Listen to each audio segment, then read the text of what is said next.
The Senate, by resolution, may appoint a special committee comprising 11 of its members to investigate the matter. Now, therefore, pursuant to Section 33, subsection 3b of the TE, subsection 1b, the Senate resolves to establish a special committee comprising the following senators. 1. Senator Dr. Boni Khalwale. 2. Senator Jackson Mandago. 3. Senator Karungo Dhangwa.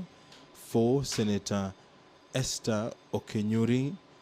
5. Senator Roba Ali Ibrahim. 6. Senator Peris Tobiko. 7. Senator Eddie Gisheru Okech. 8. Senator Joseph Githuku Kamau. 9. Senator Edwin Sifuna. 10. Senator Agnes Kavindo Mudhama. And 11.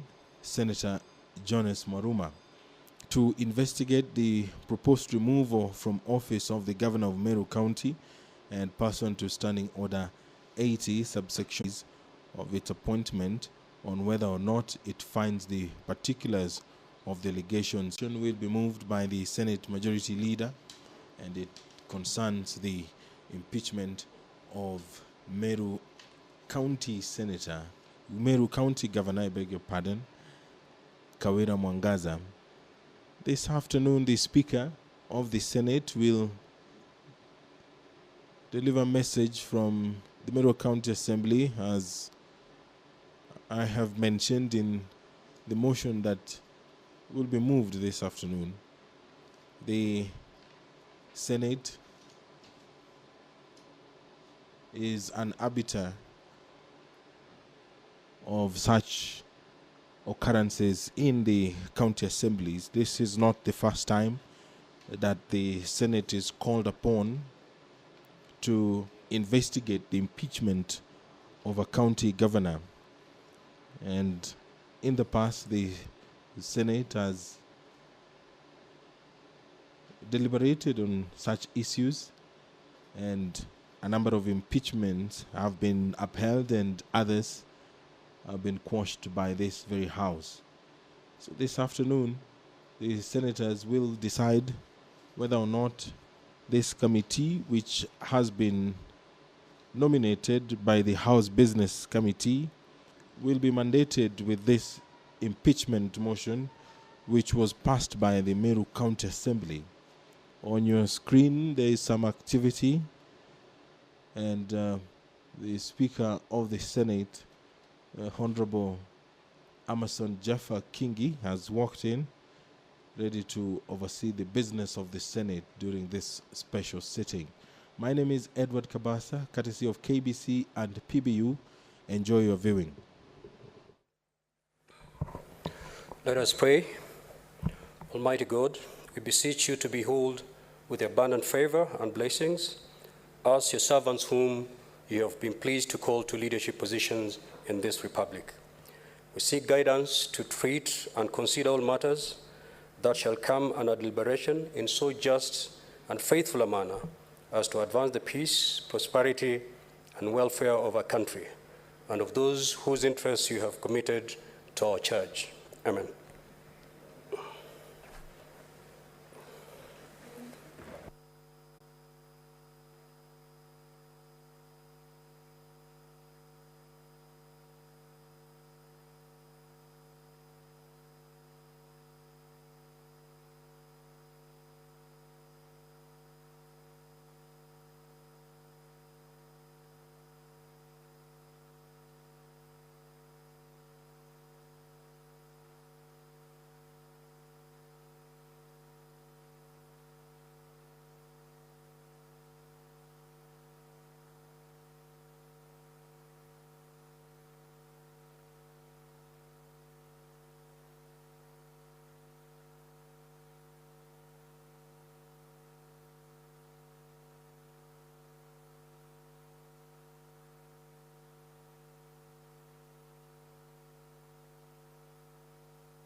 Clerk, can you confirm if indeed we do have quorum, please?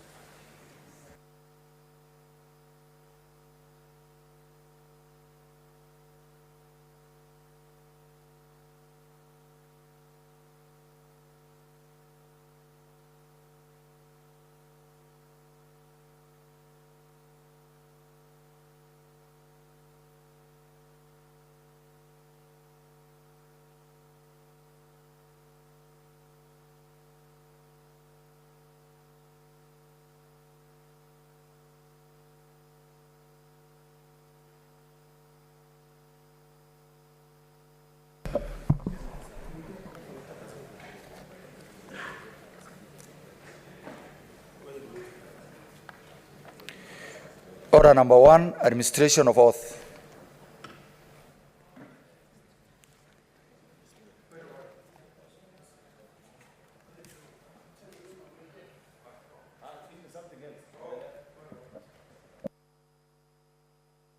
What is your point of order, Senator Boni?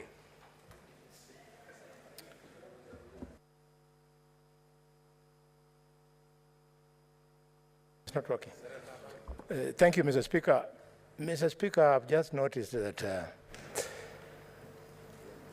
we have gone through the order on the oath.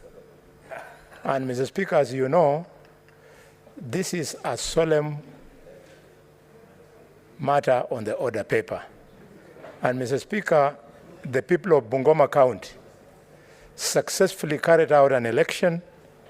They voted for a senator, and Mr. Speaker, all of them, their eyes are glued on the TV to witness the swearing in of their senator, Mr. Speaker. But apparently, Mr. Speaker, the ceremony doesn't appear to be taking place. Mr. Speaker, could it be that the IEBC has not informed you of the election?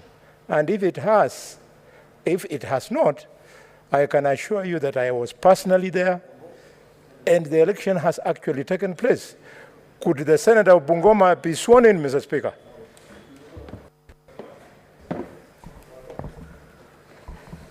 Senator Boni, indeed, I'm aware that IBC gazetted the duly elected senator for Bungoma. The gazette notice was contained in the same gazette that we did, seeking to have this special sitting. Now, Senator Boni, if you read your standing orders, Standing Order 33, if you read 1 and 5, and I'll read for you subsection 5 of that particular standing order. Whenever the Senate meets for special sitting under paragraph 1, the Speaker shall specify the business to be transacted on the day or days appointed, and the business so specified shall be the only business before the Senate during the special sitting, following which the Senate shall stand adjourned until the day appointed in the Senate calendar. And therefore, that business having not been specified in the Gazette notice, I'm afraid, pursuant to our standing orders, we may have, and indeed we have to transact the business as specified in the Gazette notice, pursuant to our standing orders. Thank you.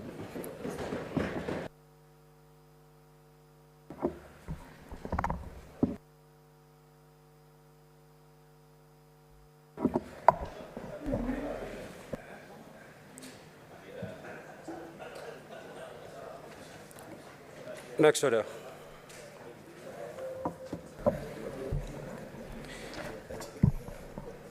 Order number 2, communication from the chair.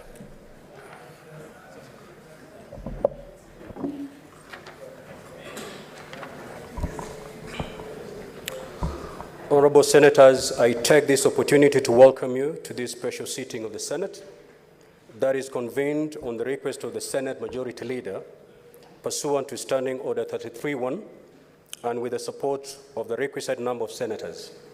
Consequently, Fight Gazette Notice number 15567, dated 16th December 2022, I appointed today, Tuesday, 20th December 2022, at 2:30 p.m. as a day for special sitting of the Senate. In the Gazette notice, I indicated that the business to be transacted at this special sitting shall be the hearing of the charges for the proposed removal from office by impeachment of the Honorable Kawira Mwangaza, the Governor of Meru County. As indicated at order number 3 in the order paper, I shall report to the Senate a message within the meaning of Standing Order 48 from the Meru County Assembly on the said matter. Honorable Senators, finally, in accordance with Standing Order 33.5, the business specified in the Gazette notice and as outlined in the order paper shall be the only business before the Senate during the special sitting, following which the Senate shall stand adjourned until Tuesday, 14th February 2023 at 2:30 p.m. in accordance with the Senate calendar. I thank you.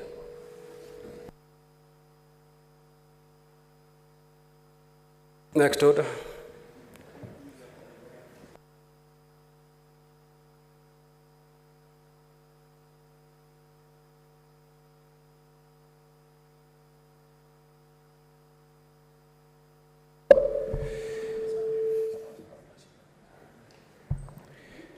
Order number 3, messages.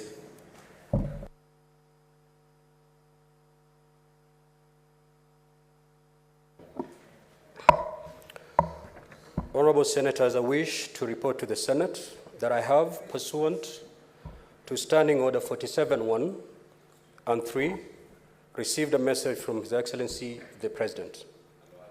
The message, dated Friday, 9th December 2022, and communicated by way of a memorandum addressed to the Speaker of the Senate and the Speaker of the National Assembly, was received on 14th December 2022 while the Senate was on recess.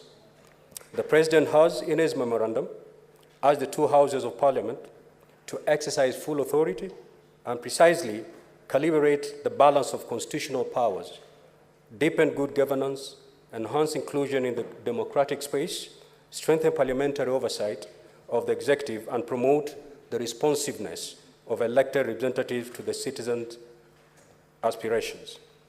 His Excellency the President specifically seeks the intervention of the Houses of Parliament with regard to 1, implementation of the 2000Houses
of Parliament with regard to 1, implementation of the 2000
of the National Assembly was received on 14th December 2022 while the Senate was on recess.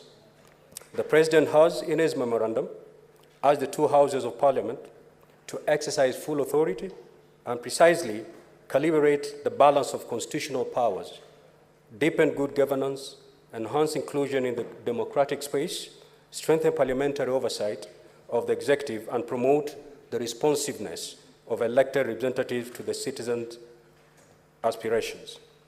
His Excellency, the President specifically seeks the intervention of the Houses of Parliament with regard to 1, implementation of the 2000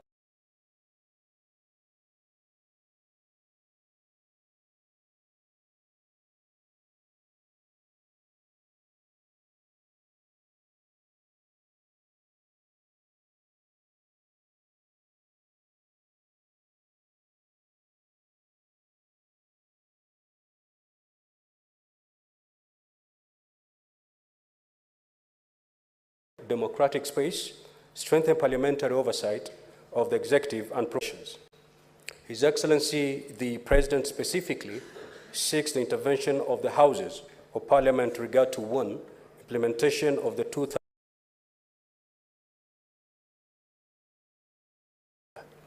and therefore that business having not been specified in the Gazette notice, I'm afraid pursuant to our standing orders, we may have, and indeed we have to transact the business as specified in the Gazette notice, pursuant to our standing orders. Thank you.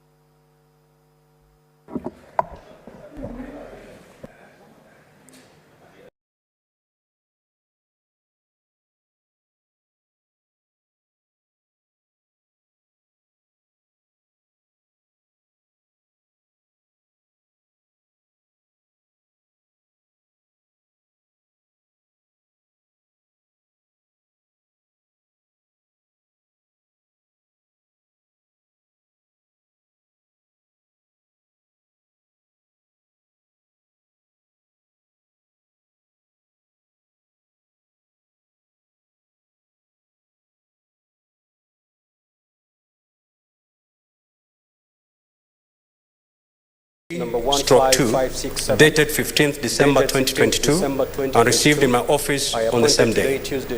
Pursuant to the standing Order 48.1 of the Senate, I shall now report the message to the Senate. This is to inform you that on Wednesday, the 14th day of December 2022, during the afternoon sitting of the County Assembly of Meru, via the resolution of the Assembly and pursuant to the provisions of Article 181 of the Constitution of Kenya, 2010, Section 33 of the County Government Act 2012, as read together with the provisions of Standing Order number 65 of the County Assembly of Meru, on the said matter. Honorable Senators, Standing Orders approved.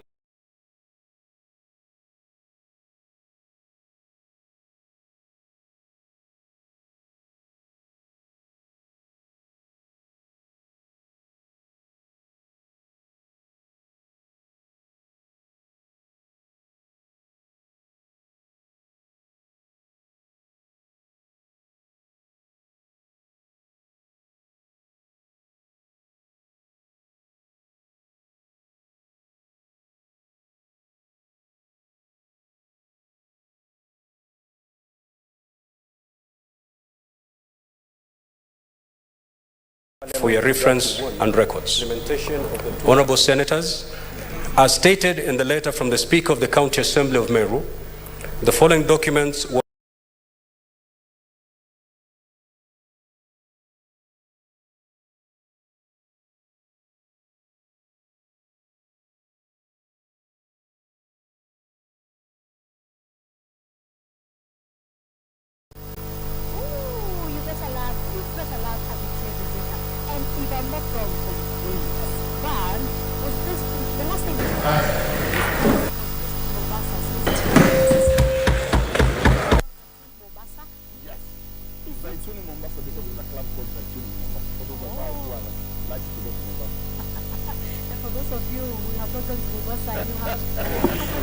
Senator Buru, our prayers were with you, and we thank God you're back.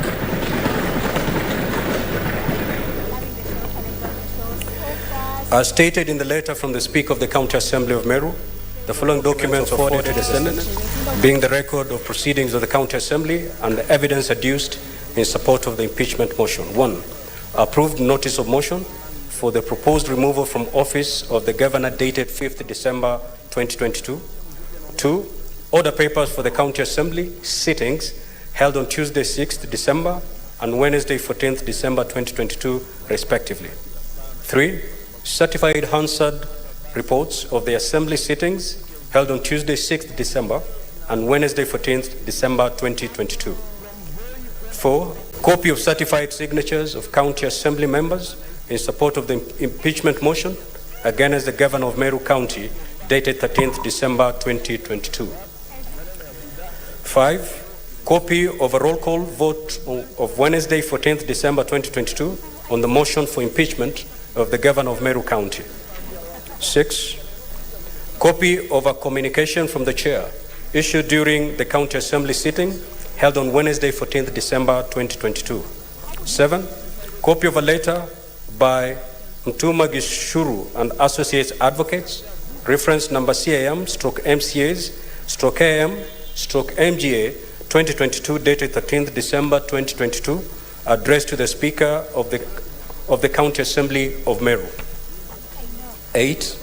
Copies of newspaper advertisements of Wednesday, 7th December 2022, and copies of invoices for radio advertisement calling for submission of memoranda on the notice of motion for the proposed removal from office of the Governor of Meru County. 9. A flash disk containing 20 video clips evidencing the particulars alleged in the motion, as well as voice advertisement on the public participation on the motion run on Muuga FM. 10. Copy of the report, minutes, and other supporting documents of a public hearing meeting for receipt of memoranda on the proposed removal from office of the Governor of Meru County held on Tuesday, 13th December 2022. 11. Copies of written memoranda, both in support and against, from different sub-counties and regions submitted to the County Assembly during the public participation exercise on this motion. And lastly, booklet of the 3rd edition of the Meru County Assembly Standing Orders. Honorable Senators, in terms of Article 181 of the Constitution, Section 33(3)(a) of the County Governments Act 2012 and Standing Order 81A of the Senate Standing Orders, the Speaker of the Senate is required within 7 days after receiving notice of resolution from the Speaker of a County Assembly to convene a meeting of the Senate to hear charges against the Governor. As I indicated in my earlier communication, the special sitting has been convened to hear charges on the proposed removal from office by impeachment of Honorable Kawira Mwangaza, the Governor of Meru County. Pursuant to Section 33(3)(b) of the County Government Act and Standing Order 81A of the Senate Standing Orders, I hereby proceed to read the charges against the Governor of Meru County as contained in the motion of impeachment by the County Assembly of Meru. Charge 1. Nepotism, illegal appointments, unlawful dismissals, and usurpation of the constitutional and statutory functions of county organs. The particulars of these allegations include: 1. Appointment of a husband to county offices. 2. Roadside appointment of county workers at Timau. 3. Roadside appointment of county workers at Nkubu. 4. Roadside appointment of county workers at Kianjai. 5. Establishment of an illegal committee for the Meru municipality. Senators, you may walk in, please.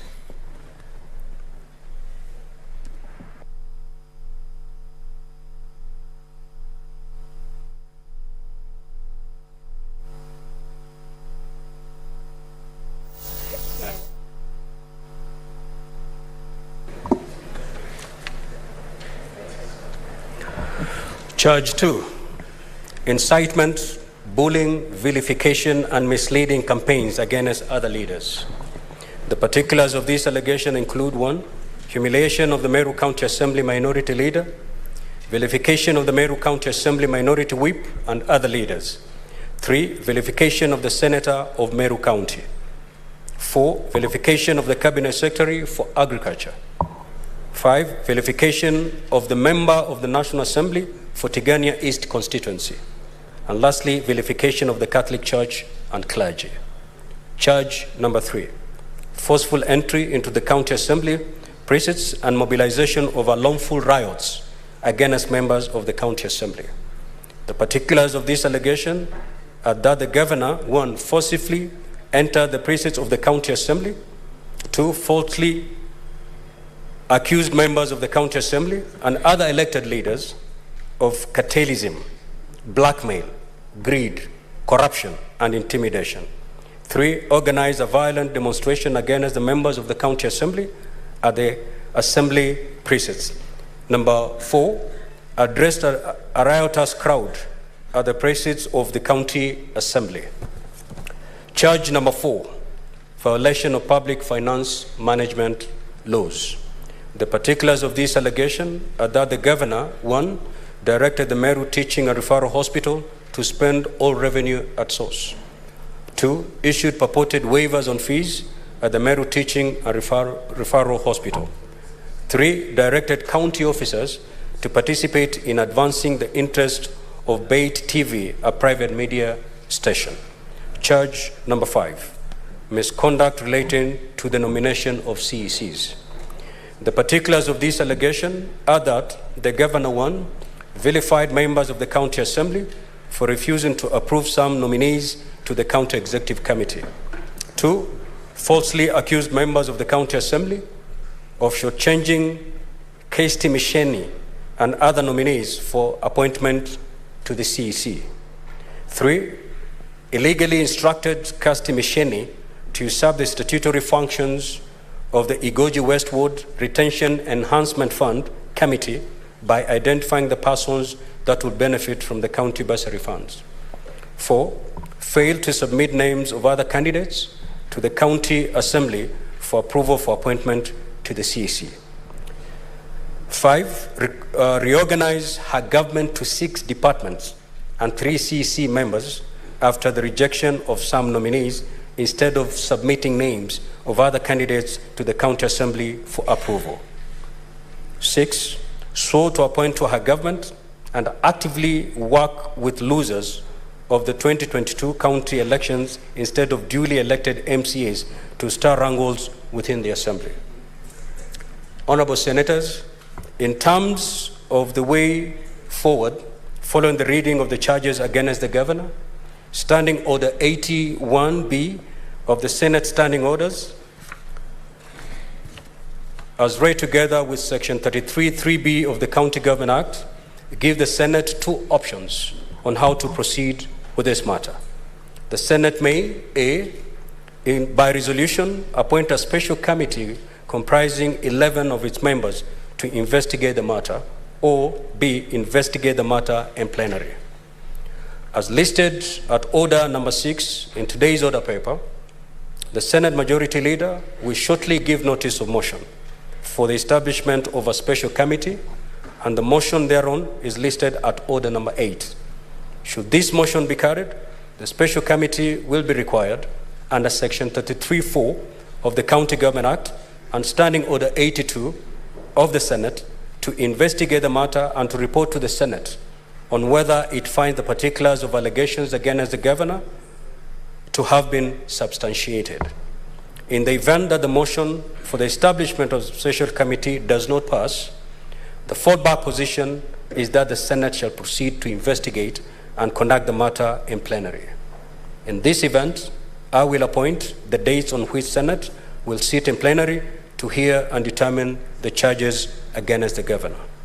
Honorable Senators, it is noteworthy, and I wish to emphasize to all honorable Senators, that when we come to the debate on the motion for establishment of a special committee, debate on the motion shall be limited to the substance of the motion, principally whether or not to establish the special committee. It will not be a debate on the substance of the impeachment or its merits, propriety, prudence, or even the constitutionality or legality of the process that have preceded the submission of this matter to the Senate. It is therefore not permissible to deviate to any matters other than the motion before the Senate. I also wish to inform honorable senators to desist from publicly commenting on the merits or demerits of the impeachment motion before the Senate. Doing so will amount to anticipation of debate, which is an infringement of Standing Order 99. Therefore, it shall be out of order within the meaning of Standing Order 122 for any senator to make comments, whether written or spoken, in relation to the conduct of the governor or the impeachment process, which is outside the confines of the impeachment proceedings, as such comments may prejudice the just outcome of the process. Honorable Senators, this is the first impeachment hearing in the 13th Parliament. Such a hearing is one of the most crucial oversight tools and singular roles of the Senate. In undertaking this mandate, the Senate will be sitting as a quasi-judicial body and will conduct investigations into the alleged infractions of the Constitution and the law, and thereafter make its determination in this matter. I conclude by urging all honorable senators to exercise the highest level of responsibility on this matter. Honorable senators, I thank you. Next order. Order number 4, petitions. Order number 5, papers. Order number 6, notices of motion.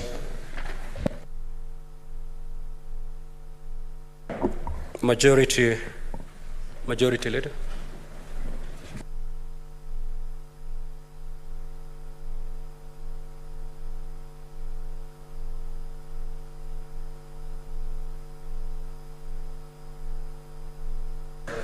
Thank you, Mr. Speaker. I rise to give notice of the following motion. The establishment of a select committee to investigate and report the proposed removal from office by impeachment of Honorable Kawira Mwangaza, the Governor of Meru County. Mr. Speaker, that whereas pursuant to Article 181 of the Constitution and Section 33 of the County Governments Act on 14th of October 2022, the Meru County Assembly approved a motion to remove from office by way of impeachment Honorable Kawira Mwangaza, the Governor of Meru County, and further whereas by a letter reference number CAM RESVOL.V/2 dated 15th of December 2022, received in the office of the Speaker of the Senate on Thursday 15th December 2022, the Speaker of the Meru County Assembly informed the Speaker of the Senate of the removal of the motion by the County Assembly and further forwarded to the Speaker of the Senate documents in evidence of the proceedings of the Assembly. And whereas pursuant to Section 33(3) of the County Governments Act, Standing Order number 81B of the Senate by resolution may appoint a special committee comprising of 11 of its members to investigate the matter. Now therefore, pursuant to Section 33(3)B of the County Governments Act and Standing Order 81B, the Senate resolves to establish a special committee comprising of the following: Senator 1, Senator Boni Halwale; 2, Senator Jackson Mandago; 3, Senator Karungo Dhangwa; 4, Senator Esther Okenyuri; 5, Senator Roba Ali; 6, Senator Peris Tobiko; 7, Senator Eddie Gisheru; 8, Senator Joseph Kamau; 9, Senator Edwin Sifuna; 10, Senator Agnes Kavindu; 11, Senator Jones Mwaruma, to investigate the proposed removal from office of the Governor of Meru County, and pursuant to the Standing Order 82, to report to the Senate within 10 days of its appointment on whether or not in its findings the particulars of the allegations against the Governor have been substantiated. Thank you, Speaker.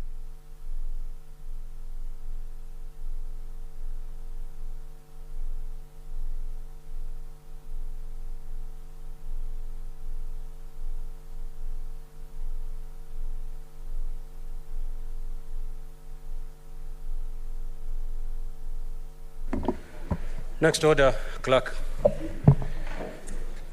Order number 7, statements. Order number 8, motion. Establishment of a select committee to investigate and report on the proposed removal from office by impeachment of Honorable Kawira Mwangaza, the Governor of Meru County. The Majority Leader, may you move the motion?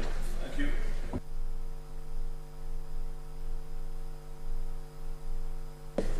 Thank you, Mr. Speaker. Mr. Speaker, I beg to move the motion on the establishment of a select committee to investigate and report on the proposed removal from office by impeachment of Honorable Kawira Mwangaza, the Governor of Meru County. That whereas pursuant to Article 181 of the Constitution and Section 33 of the County Governments Act, on the 14th of December 2022, the Meru County Assembly approved a motion to remove from office by impeachment Honorable Kawira Mwangaza, the Governor of Meru County. And further whereas by a letter reference CAM RES Volume V2, dated 15th December 2022, received in the office of the Speaker of the Senate on Thursday, the 15th of December 2022, the Speaker of the Meru County Assembly informed the Speaker of the Senate of the approval of the motion by the County Assembly and further forwarded the Speaker of the Senate documents in evidence, proceedings of the Assembly. And whereas pursuant to Section 33(3)(b) of the County Governments Act, Standing Order number 81B of the Senate by resolution may appoint a special committee comprising of 11 of its members to investigate the matter. Now, therefore, pursuant to Section 33(3)(b) of the County Governments Act, Standing Order number 81B, the Senate resolves to establish a special committee comprising of the following senators: Boni Halwale, Senator Jackson Mandago, Senator Karungo Dhangwa, Senator Esther Okenyuri, Senator Roba Ali, Senator Peris Tobiko, Senator Eddie Okech, Senator Joseph Kamau, Senator Edwin Sifuna, Senator Agnes Kavindu, Senator Jones Maruma, to investigate the proposed removal from office of the Governor of Meru County and pursuant to Standing Order number 82, to report to the Senate within 10 days of its appointment on whether or not its findings to the particulars of the allegations against the Governor have been substantiated. Mr. Speaker, this is a very important exercise. The reason the Senate exists is to provide, or to rather to secure the interests of counties, their governments, and its people. This is one such time, Mr. Speaker, that you are being recalled as a House because there is a matter that has been brought before us by the people of Meru through their elected representatives, that's members of a county assembly. And as a House, we are being invited to listen to the dispute that exists between the county government, the executive, and the assembly, and the reasons that the members of county assembly have provided for impeaching their governor and requesting this House to agree with them and send the governor packing. We have two ways, Mr. Speaker, that we can reach an agreement or establish, because this House, as you have given in your communication, Mr. Speaker, now ceases being just a House of Parliament, but also takes up an extra duty of being a quasi-judicial gathering, where members of this House will listen and peruse through the evidence that is adduced before them, or by way of plenary, or by way of a special that over the years, and it's good to put matters into perspective so that maybe many of our colleagues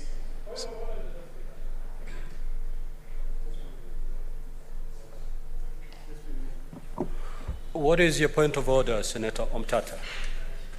Yeah, my point of order is anchored on Article 181 of the Constitution, and I'm afraid we are just about to violate the Constitution of Kenya the way previous houses have been violating the Constitution of Kenya. Impeachment proceedings for the presidency. If you look at it, and even when you look at the impeachment of the president under Article 144, on medical grounds, and look at 145, it's not 145 that provides for impeachment. If you look at 181, clause 1D, how would you impeach a governor on the basis of physical or mental incapacity? So I think that Section 33 of the County Governments Act is an affront on the Constitution of Kenya. What was anticipated, and the Constitution cleverly uses the words removal and the words impeachment. And removal of the president is the only one where they qualify by saying by impeachment. All other removals, Mr. Speaker, sir, are through processes that include the tribunals. Just the other day, we saw the National Assembly consider a motion to remove commissioners of IBC. They went and there's a tribunal that has been formed. It's a full trial. It cannot, there's no provision in the Constitution of Kenya for putting a governor of any county of Kenya through a political trial. We should not violate the Constitution again. Article 33 needs to be looked at and expunged. Senator Mtata, you may be raising your points of order not at the appropriate time. I'm guided, Your Honor. Yes. You'll guide me when to raise them, please. If you read at the fourth, the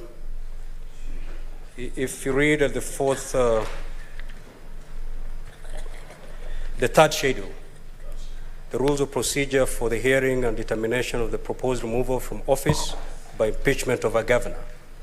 And I'll take you straight all the way to Regulation 13 and 14. Such preliminary objections have their space within the procedure. And therefore, if indeed you are inclined to move the way you're moving, then there is a time when you can actually bring those preliminary points, and they'll be determined at that level. As we are now constituted, the leader of majority is moving the motion as to whether we are going the plenary way or the special committee way. After all that is settled, before the hearing, then such preliminary objections can be raised and be dealt with before the main hearing actually commences. Thank you, Mr. Speaker. You know, it's interesting to have Senator Mtata here, because at some point he will have to draw a line, and this is with no ill will or malice actually, or bad intent on him, because he has carved a space for himself as a public interest litigant, but now he has another platform. You know, back then he didn't have a platform that he could perhaps raise some of these issues, but now you have a premium platform as a member of parliament. So somebody may say you have a double chance in life, that you can raise in court and on the floor of the House. I don't think many Kenyans have such privilege as you have, which is a good thing anyway, yeah, if you look at it that way. So, Mr. Speaker, I was mentioning that this House has handled impeachments of governors many times. This is not the first time. I think by my count this should be the 11th or 12th. I'm yet to get the right numbers. In the first Senate, the 11th Parliament, Mr. Speaker, we handled 6 impeachments. 5 of them were by committee. Only 1 was by plenary. Actually, that of the late Governor of Nyeri, then Honorable Nderitu Gachagua.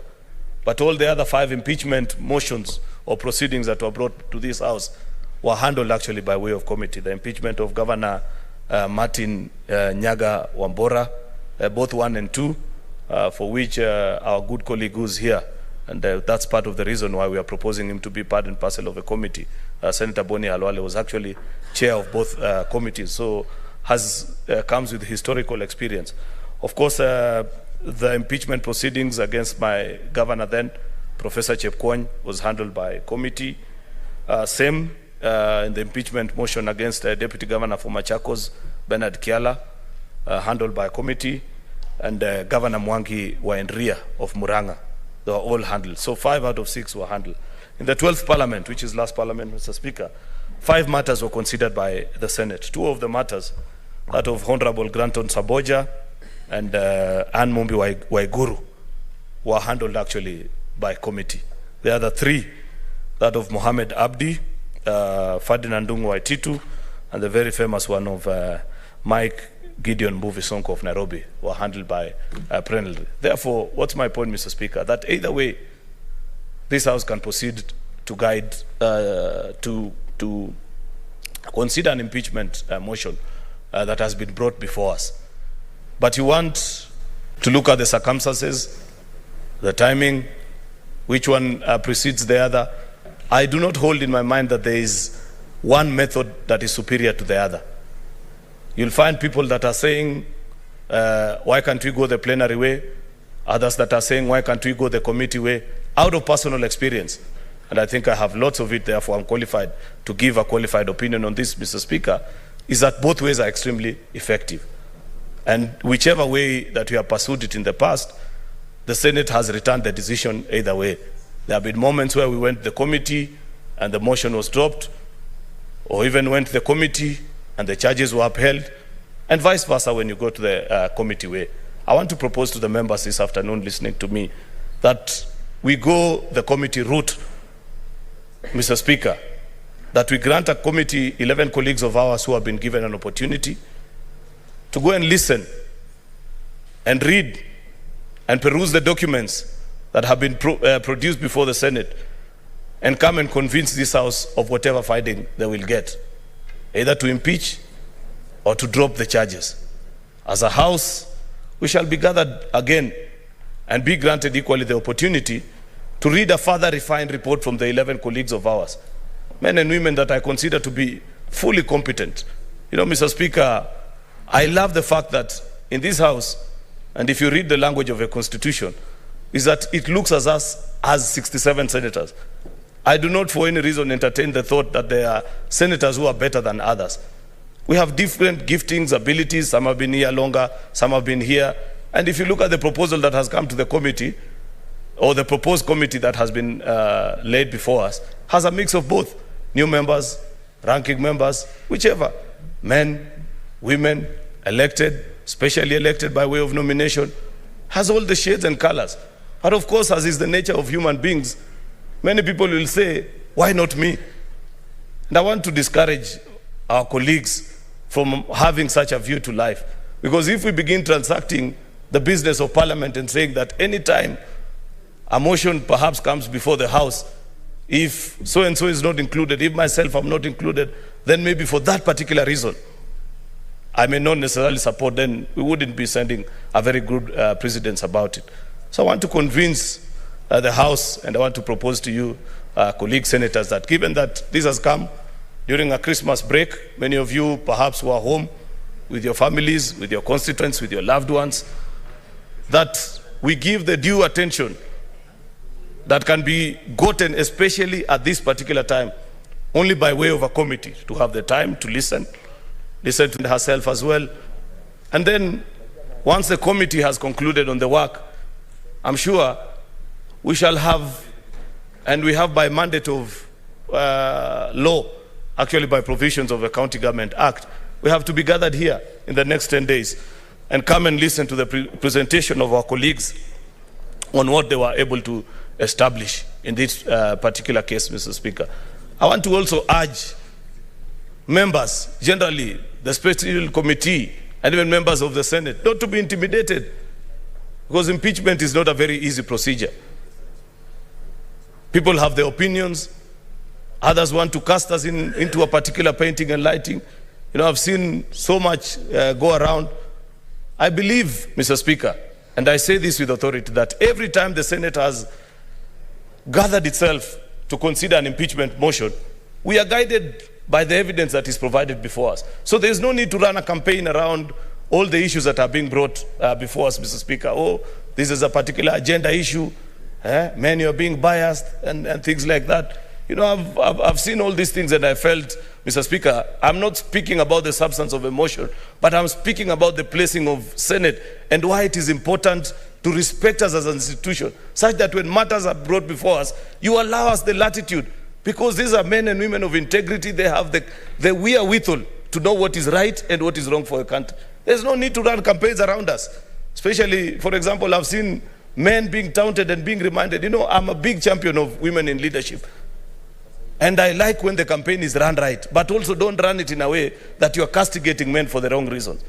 You know, I have followed and I see the debate. We are being told, oh, you know, perhaps this infamous guitar-loving husband, that if it was a spouse of a male governor doing the same things that he's doing, you guys will not have a problem. But I want to challenge them and ask them, please show me the spouse of a male governor who goes into altercation with the leaders of that particular county. You will not find any. You know, therefore, even as we convince the House and speak about the issues that are being brought before this particular, allow the Senate the space to carry out its duty without necessarily running any particular theories around us on what should guide us and what shouldn't. Let members make a decision either way, either to impeach or not to impeach. Therefore, Mr. Speaker, I want to urge my colleagues, without taking a lot of time, because I believe we'd wish to hear the opinion of our colleagues, but I plead with you that given the circumstances that we find ourselves in fact, I don't envy members that are going to serve in this committee, because the minute you take up responsibility, you forget about Christmas. You're actually going to spend your Christmas working here in Nairobi, perusing the documents, because immediately on the 27th, or even actually earlier than that, all the way to 24th, you shall be working, perhaps break only on the 25th, which is Sunday, and Monday, the 26th, on 27th, be back at work, so that you're able to conclude, because by 30th of December, this House must make a decision either way, with particular to this. Therefore, I don't even envy these colleagues of ours, because they have got to spend their Christmas working. But what to do, Mr. Speaker, because that is the reason, that's our reason for existence as a House, to protect the interest of our counties, Mr. Speaker. Therefore, I want to plead with our colleagues that let us go this particular way, support the establishment of this special committee. There'll be opportunities in future, because there are people who've talked to me and have said, Majority Leader, grant me an opportunity. I also want to carry out an investigation.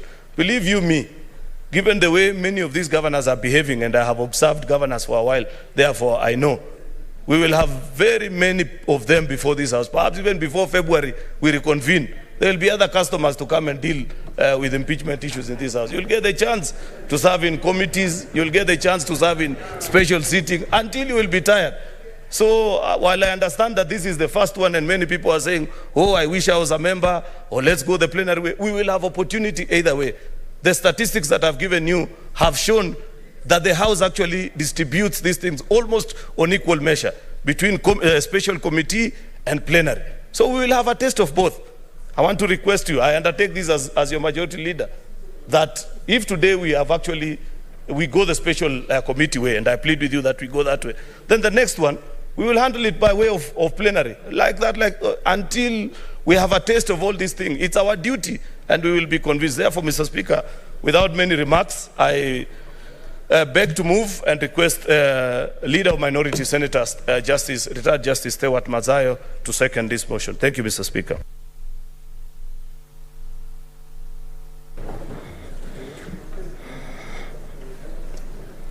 Asante Bwana Spika. Bwana Spika, nataka kuunga mkono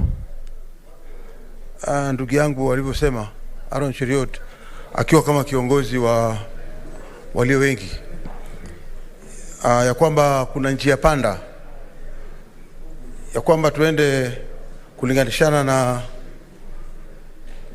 kamati ya bunge zima, ama sivyo tuweze kuchagua kamati ambao kwa maoni ambao tulikuwa tumeshaongea hapo awali, mimi na yeye, ni kwamba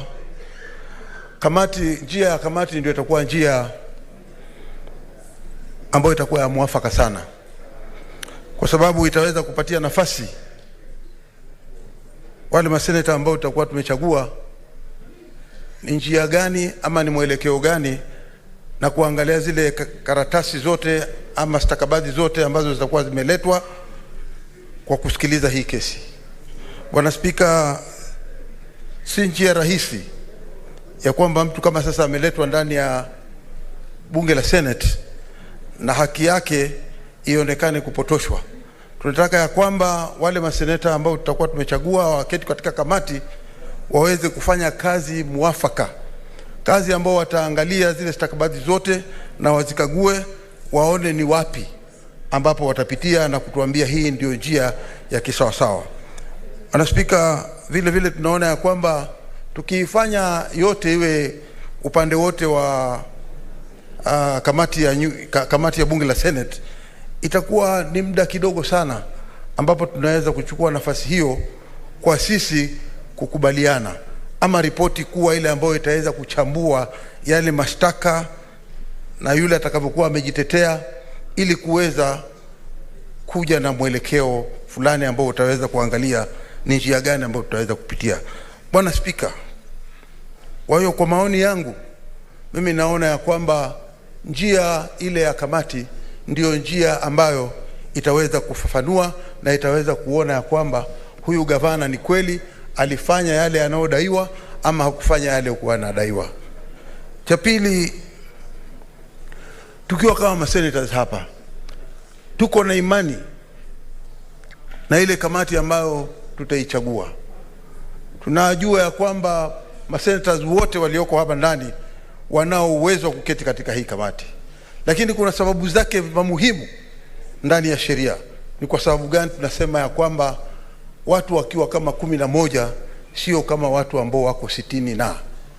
Kwa hiyo wale watu 11 wakiwa wanaweza kuketi na kila mtu akawa na wakati maalumu wa kuweza kupitia zile records, itakuwa bora zaidi kuliko sisi tukitumia kamati ya nyumba nzima ama committee of the whole house. Kwa hiyo mimi nasema tu ya kwamba tuko na imani, na mimi nataka kuona ya kwamba wale watu ambao tumechagua ambao wataweza kuketi katika kamati kama hii, tuko na imani nao na tuna imani ya kwamba wataweza kuwa na kutupatia mwelekeo wa kisawasawa. Bwana Spika, vile vile tunaona kwamba tumekuwa hapa ndani ya hili bunge na ni wakati sasa kuthibitisha ya kwamba Senate vile tunavyosema ndio nyumba kubwa ya bunge hili letu la Kenya. Kwa hiyo tuchukue nafasi hii kuona ya kwamba haki imetendeka kwa wale wanaoweza kushtaki, na yule mshtakiwa mwenyewe pia apewe nafasi nzuri ya kuweza kuangalia stakabadhi zake atakazojitetea, ili tuweze kuona uhaki uko pande gani.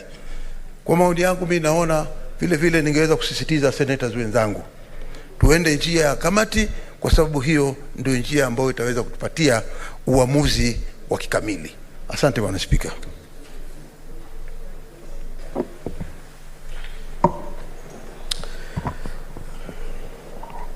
Honorable Senators, I now wish to propose the question, which is that whereas pursuant to Article 181 of the Constitution and Section 33 of the County Governments Act, on 14th December 2022, the Meru County Assembly approved a motion to remove from office by impeachment Honorable Kawira Mwangaza, the Governor of Meru County.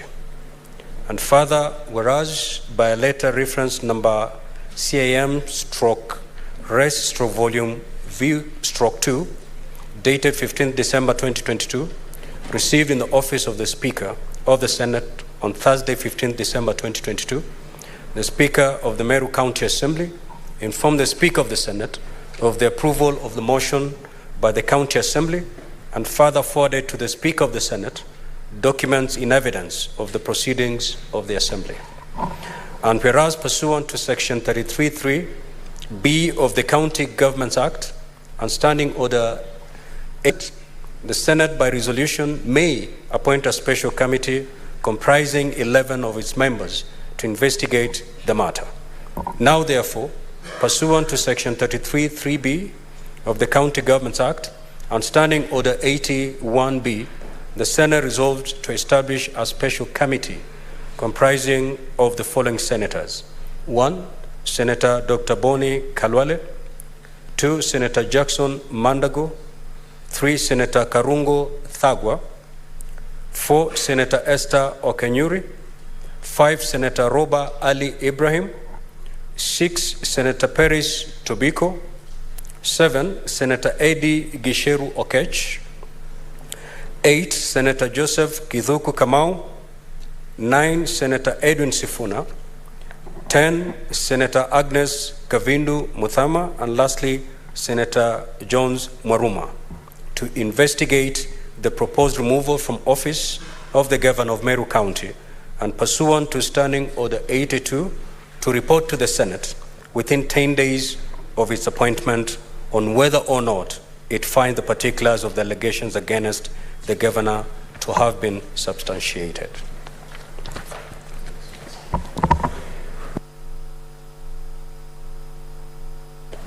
Senator Gloria.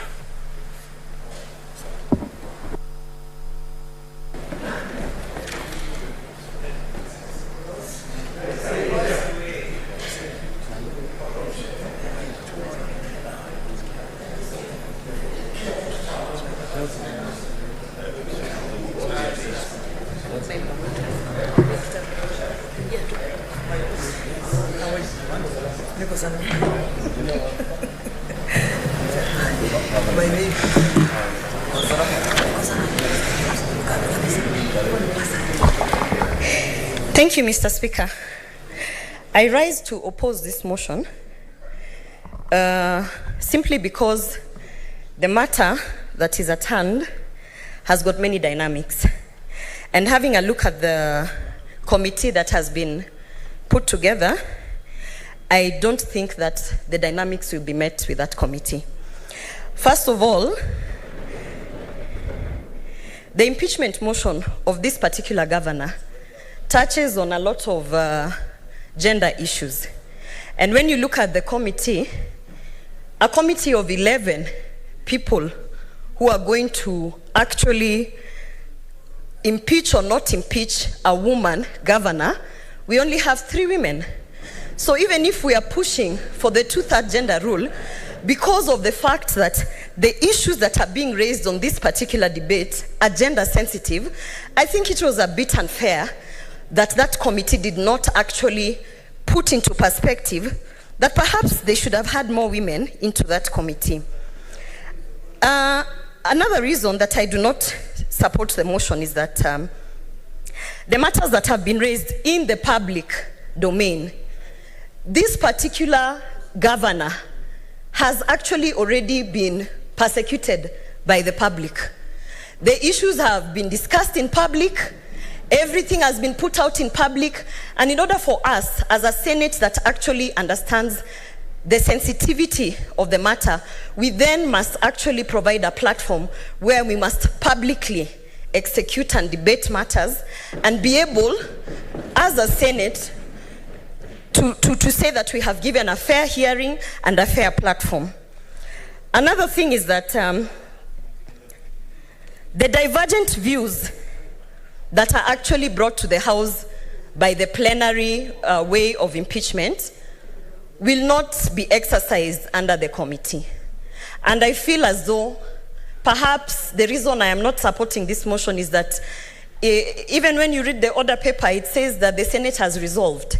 For us, we were coming hoping that we are going to perhaps have a kamkunji before this, or perhaps have some sort of collaboration. Mr. Speaker, nothing of the sort has been done. Nobody has actually, and I hate to be in this position because I support my party, but I'm also a woman, and I'm pushing for the 2/3 gender rule.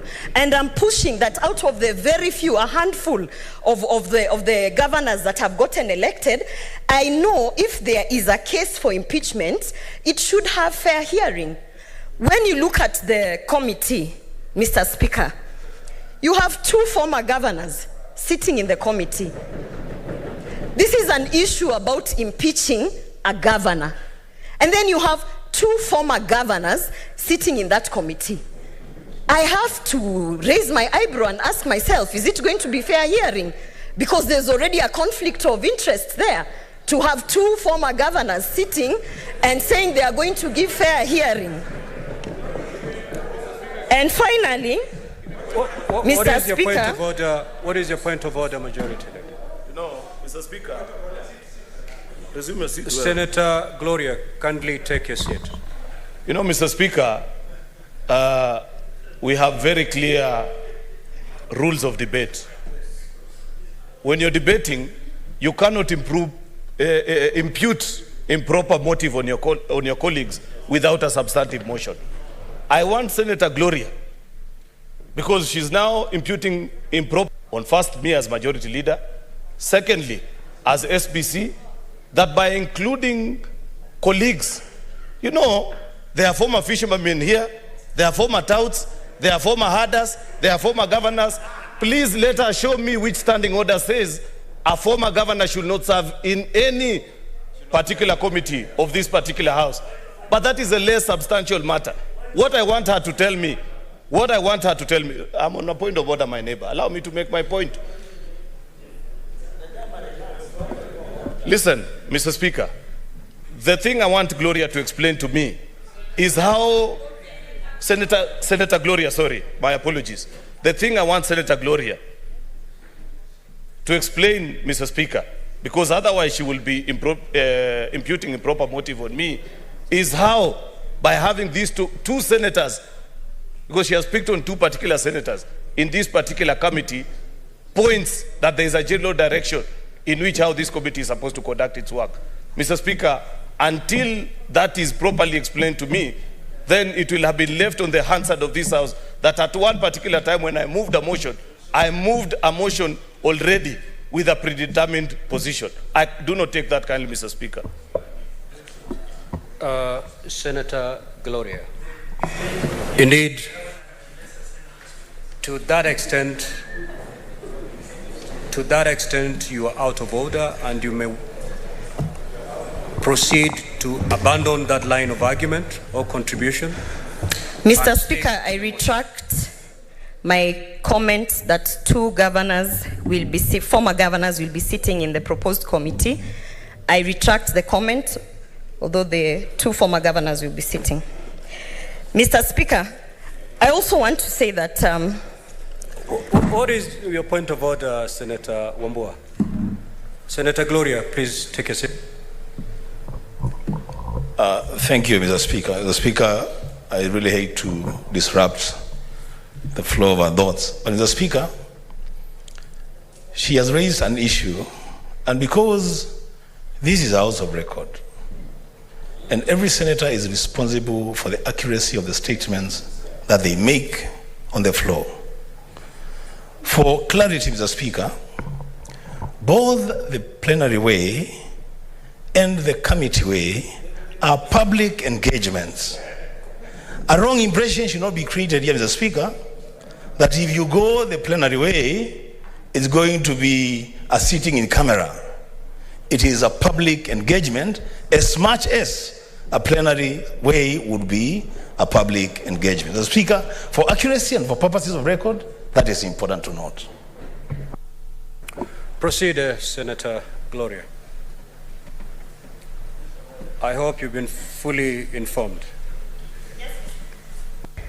Yes, Mr. Speaker, I've been fully informed. Mr. Speaker, allow me to also put across that you have seen the manner with which this gender, which is the female gender, the women senators, have to fight in this house. To even be called by their title, Senator Gloria, becomes a war in the house. And this is my concern, Mr. Speaker, because when you are actually putting together a committee that is going to consider an issue of impeachment on the basis of gender-sensitive matters that have been brought. And, Mr. Speaker, allow me, because I think you must protect me from the House. As I said, we need protection, Mr. Speaker. I would like to just execute my case, Mr. Speaker. What is the point of order, Senator Sifuna? Mr. Speaker, I listened to you very carefully when you read the charges against the governor. I do not recall any accusation against her based on her gender. I would want to understand where Senator Gloria is getting this impression that somehow the question of the impeachment of the governor of Meru has anything to do with her gender. I think, Mr. Speaker, perhaps for her benefit, you could repeat the charges against her, because I did not hear anything touching on her gender when you read the charges, Mr. Speaker. I thank you. Senator Gloria, I know how passionate you are on gender issues, but please do not bring it up when it's not. Mr. Speaker, I have said. Senator Gloria, can you proceed and Mr. conclude Speaker, I have said that the matters that are arising in this case are gender sensitive. Gender sensitive. And Mr. Speaker, I honestly would like to invite the House to come for capacity building when it comes to gender mainstreaming. When I say gender sensitive, it means that the issues might appear black and white to the male senators, while in perspective and in a court of law and in an investigative institution or a committee, you can already see that there are senators who might not be able to catch the gender sensitivity of the matter. So my issue is, if indeed we are pushing to go the committee way, which I do not support, because I think that it already disadvantages the subject matter who has already been publicly persecuted by the other gender. And I think we should really try to ask ourselves, we only have 5 elected governors. And out of these elected governors who are women, we are actually putting together an 11-member committee that is constituted of only 3 senators. Can we at least then get a 50-50 of that committee?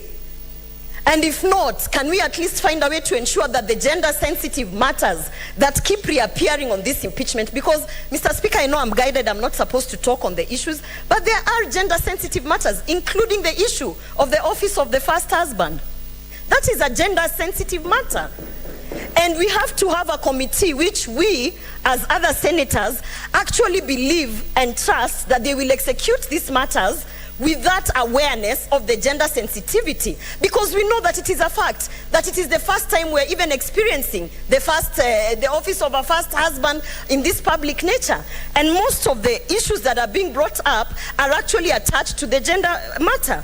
So, Mr. Speaker, I would like to say this: it is improper, and perhaps I would say morally improper, that a select few members come together and put together an 11-member committee without holding a kamkunji of any sort, without actually trying to talk to the senators and say, this is the weight of the matter, get divergent views. And Mr. Speaker, we come to the floor of the House, we are thinking we are coming to execute our duties, and we are being told under the order paper that the Senate has already resolved to put an 11-member committee. So I oppose this motion. And I want to urge my fellow women senators, because there's a saying that says, first they come for the Jews, and then they come for who. By the time they come for you, there's no one to fight for you. So I want to urge, including those senators who are women, who have been the 3 senators who have been put in the committee, this is a matter that is bigger than you, and I want to ask you people to come together to ensure that Governor Kawira has got a fair and equal platform where we can actually listen and be able to execute our duties as senators of this House. Thank you, Mr. Speaker. Senator Ledama.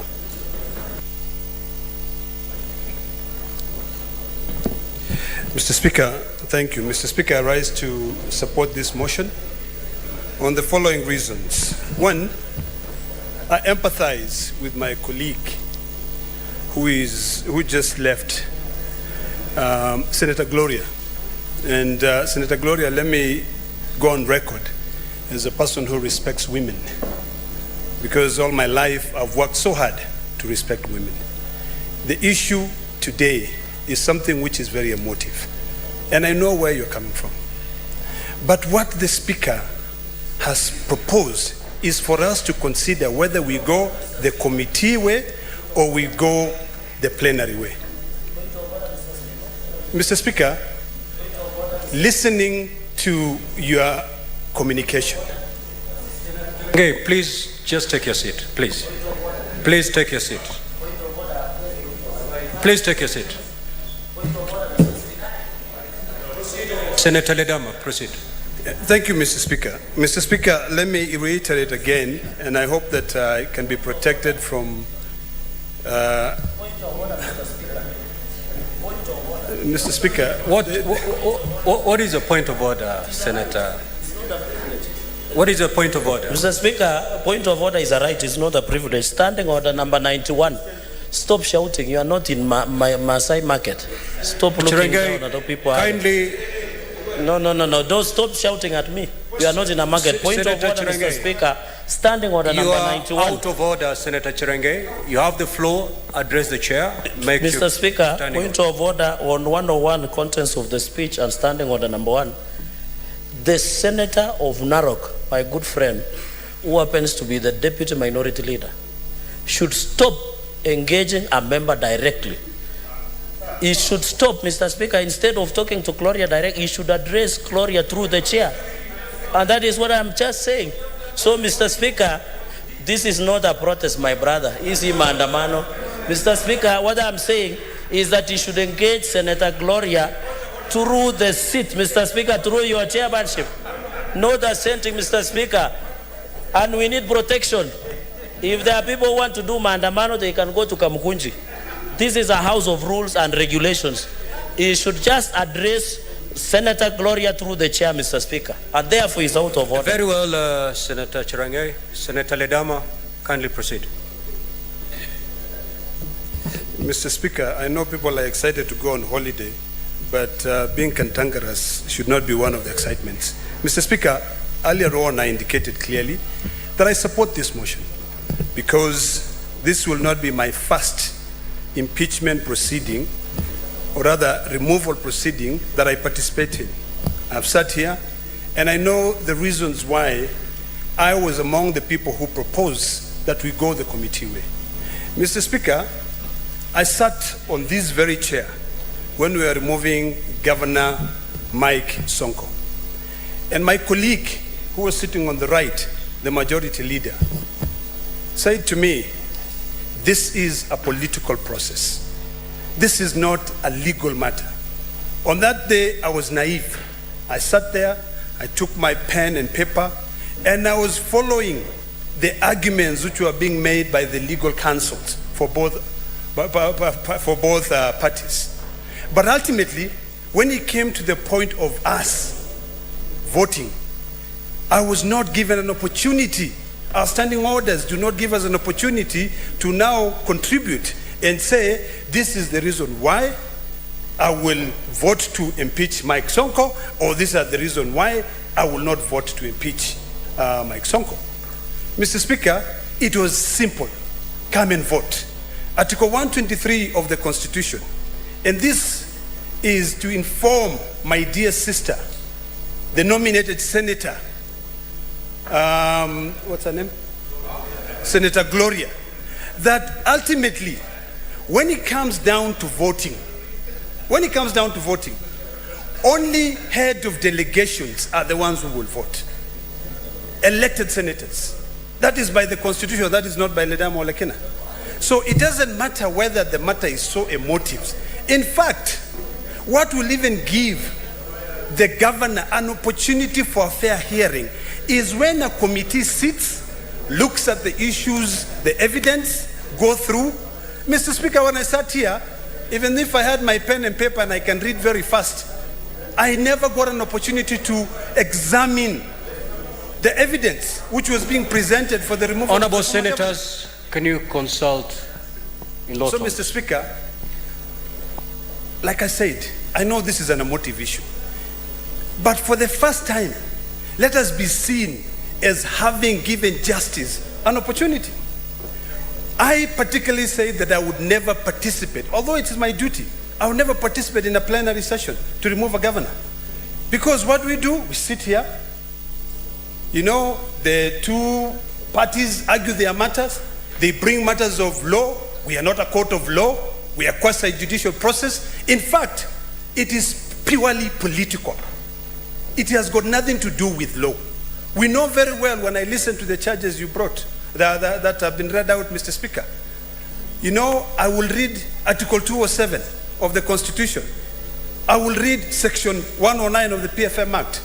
But seriously, sitting down here as a senator, will I get an opportunity now to say, give me the evidence? Let me go through the evidence, the receipt that the governor authorized the spending of money at source. Those are accusations. Mr. Speaker, I think it is important for our colleagues to remember that this Senate does not impeach a governor. The impeachment happens in the county assembly. The county assembly are the ones who impeach the governor. Our job here is very simple. As per Article 181 of the Constitution, is to go through the law that was set up by this parliament, which is the County Governments Act, to go through the process of removal. In fact, it will come to a point whether we're looking at it. We're not going to be looking at it whether this is a man or a woman, or whether the members of the committee were former governors. I dare say that the two distinguished senators who are former governors are really well thought out, very intelligent leaders who can be able to guide this process. So, Mr. Speaker, as emotive as the matter might be, let us remember one thing, that we can today decide, let's change that committee, and we put all nominated women as senators. But when it comes to voting, will they vote? And the fact is, they will not vote. Mr. Speaker, we talked about the issue of men versus women. Those are very emotive issues. But when it comes to a process which is clearly defined by the Constitution, the only people who will vote are the leaders of the delegation. And by design, or rather by the way things are in this country, unfortunately, most of the people who are elected as senators are men. It is a very sad situation, but is that something now that we have to go back to the voters and tell them that make sure that tomorrow when there's a woman who wants to become a senator, elect her. We are talking about this issue of two-thirds gender. But really, should it be a big argument when we are discussing issues of whether to allow 11 of our colleagues? You know, Mr. Speaker, the majority leader, when he sits here, is a very intelligent gentleman. He's not a member of that committee. He chose other members of his party who he thought that would be able to ensure that they give justice to this lady. The minority leader also chose members on this side without looking at the gender. The only thing that we emphasize on was that you are removing a governor. When you are removing a governor, you as an elected senator traverse the entire county to seek for vote. That governor traversed the entire county. If you come and remove that governor and ultimately you don't even have a vote to determine whether she goes home or not, what will it help? So, Mr. Speaker, I want to beseech my colleagues here that let us not trivialize this matter. Let us not bring the issue of two-thirds gender rule to determine how we are going to defend devolution. You know, it is quite sad, Mr. Speaker, that we are sitting in this house today on a special sitting, barely 3 months since the Honorable Governor took office. These are very emotive matters that require sober minds. It requires us to sit down in a committee, go through all the evidence, and then when you come here, because ultimately it will come back to plenary. Mr. Speaker, when it comes to plenary, I want to hear whoever is going to be elected as a chairperson of that committee convincing me whether I should vote to send that governor home or to retain her. My job is really not to impeach a governor. There is no senator here who can impeach a governor. A governor can only be impeached by the MCS. Our job is just to go through. We actually will be working as if we are, what do you call it? Huh?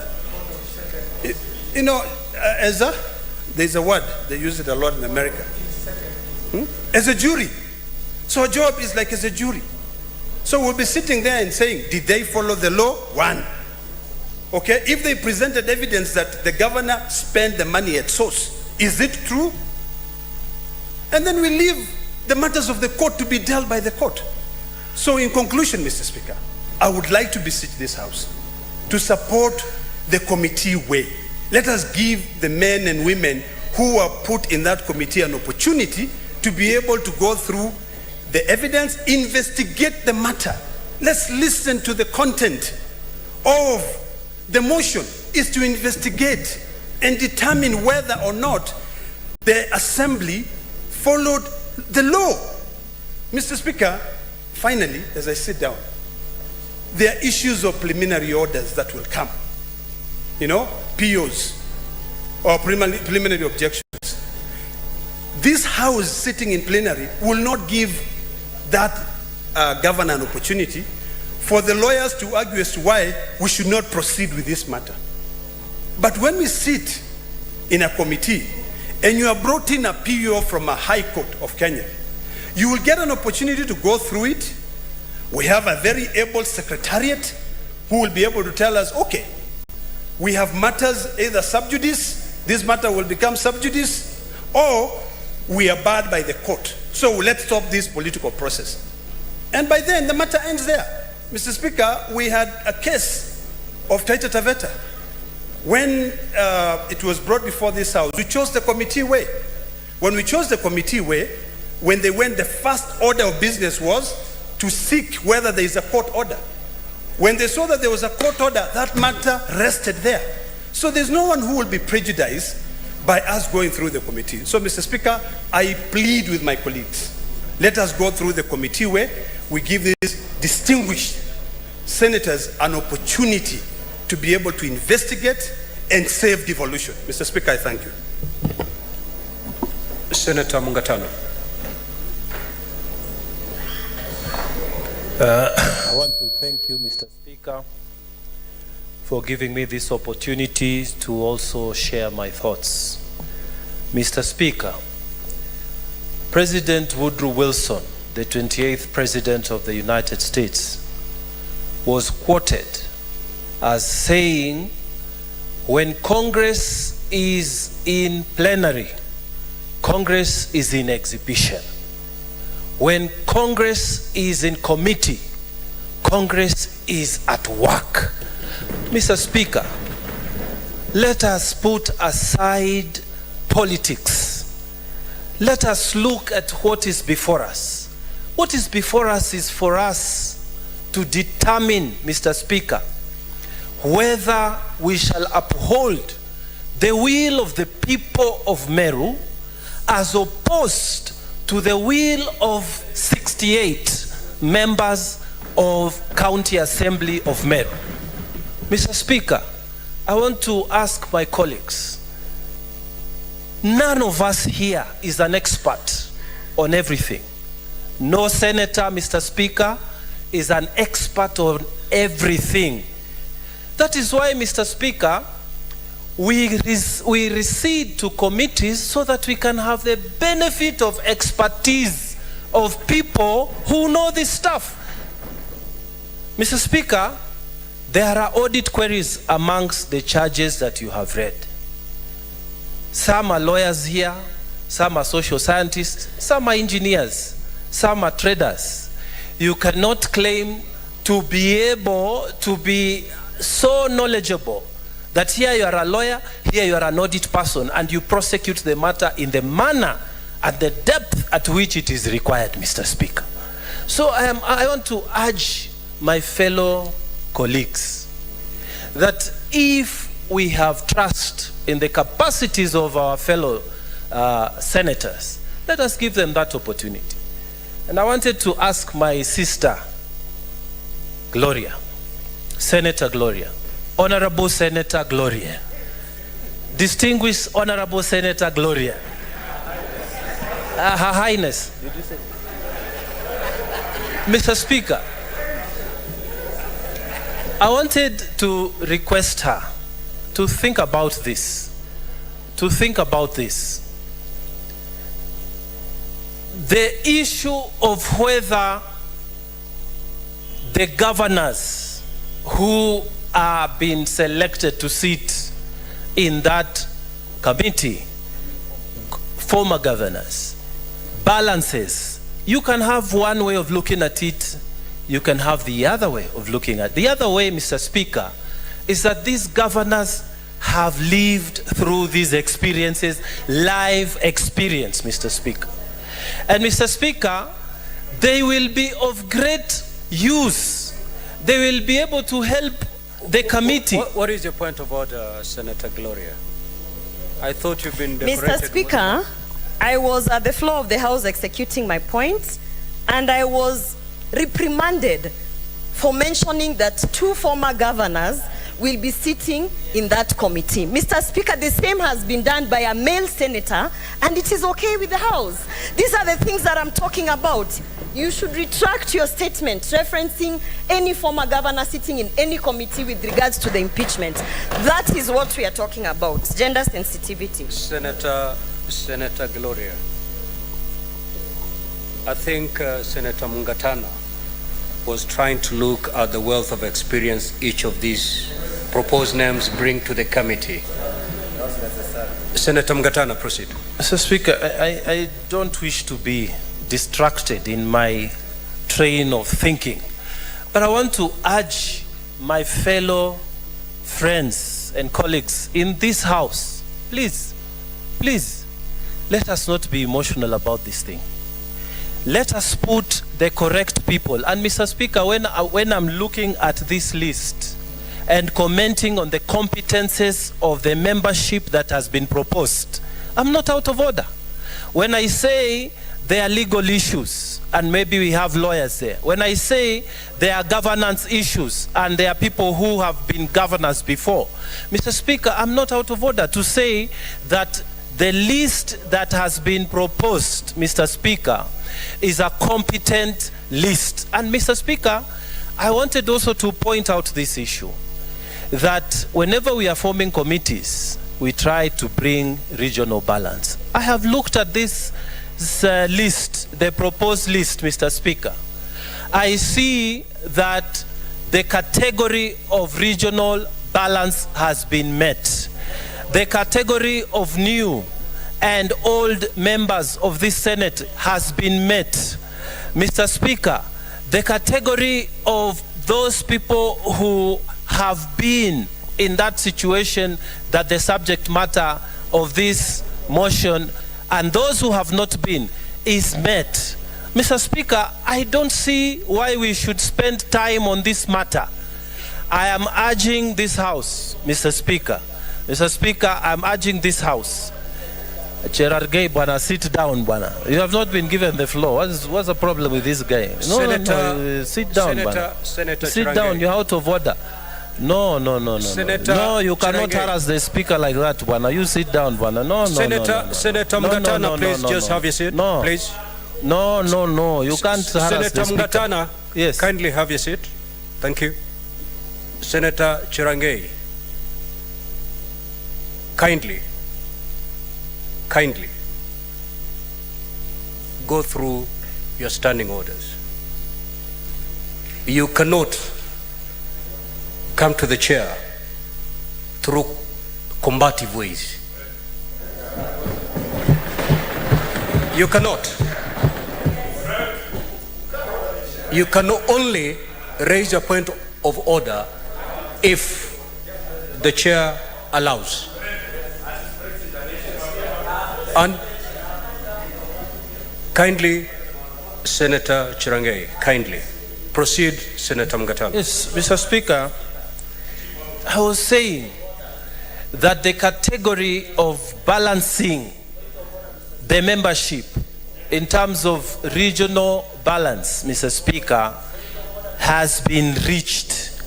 Mr. Speaker, I want to urge this House.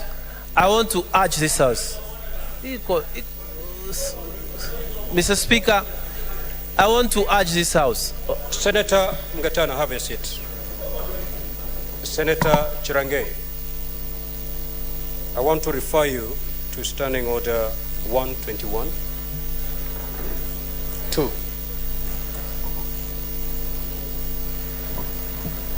The Speaker may call a senator whose conduct is disorderly, which you are, to order,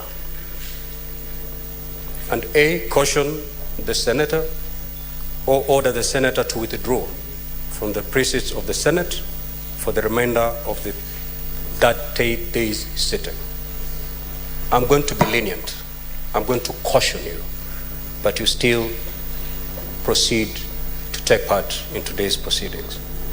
Kindly, Senator Mwangaza, proceed. Thank you, Mr. Speaker. Mr. Speaker, Senator Onyonka. Mr. Speaker, I would like to first thank you, Mr. Speaker, for looking this way. Mr. Speaker, if you listen to the argument that Honorable Mwangaza is making, he's actually giving a legitimization and an expression as to why he thinks we need to go and hold this exercise in committee. Already the presentation that has been made by none other than the majority leader, he said both options are on the table. I don't understand why he is arguing that according to him, the best way to conduct this exercise is through committee, and yet as members of the Senate, we must be allowed to vent and discuss this matter because we have issues which are outstanding. And I don't want to, Mr. Speaker, I don't want to be a rubber stamp on this exercise. Allow us to vent. Allow us to explain why we disagree with the majority leader. He may have his way, but allow us to have our way, our say. Senator Onyonka, yes, that is exactly what is happening now. Senator Mwangaza has taken a position. He wants to persuade you to go the committee way. Let us allow Senator Mwangaza to make his contribution. Thank you, sir. I'm afraid, but I hope you will also allow us to make our case. Senator Mwangaza. Mr. Speaker, as I take my seat, we have been told in submissions by previous speakers that what we are carrying out, Mr. Speaker, is a quasi-judicial function of this Senate. Mr. Speaker, every person who has appeared in a court of law knows... Honorable Senators, may Senator Mwangaza be heard in silence, please.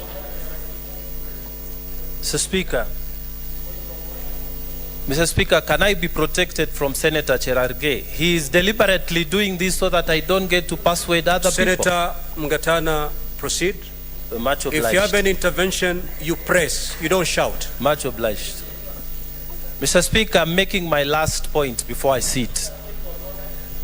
The process we are engaged in, Mr. Speaker, is not ordinary Senate seeking. Mr. Speaker, it is a quasi-judicial function.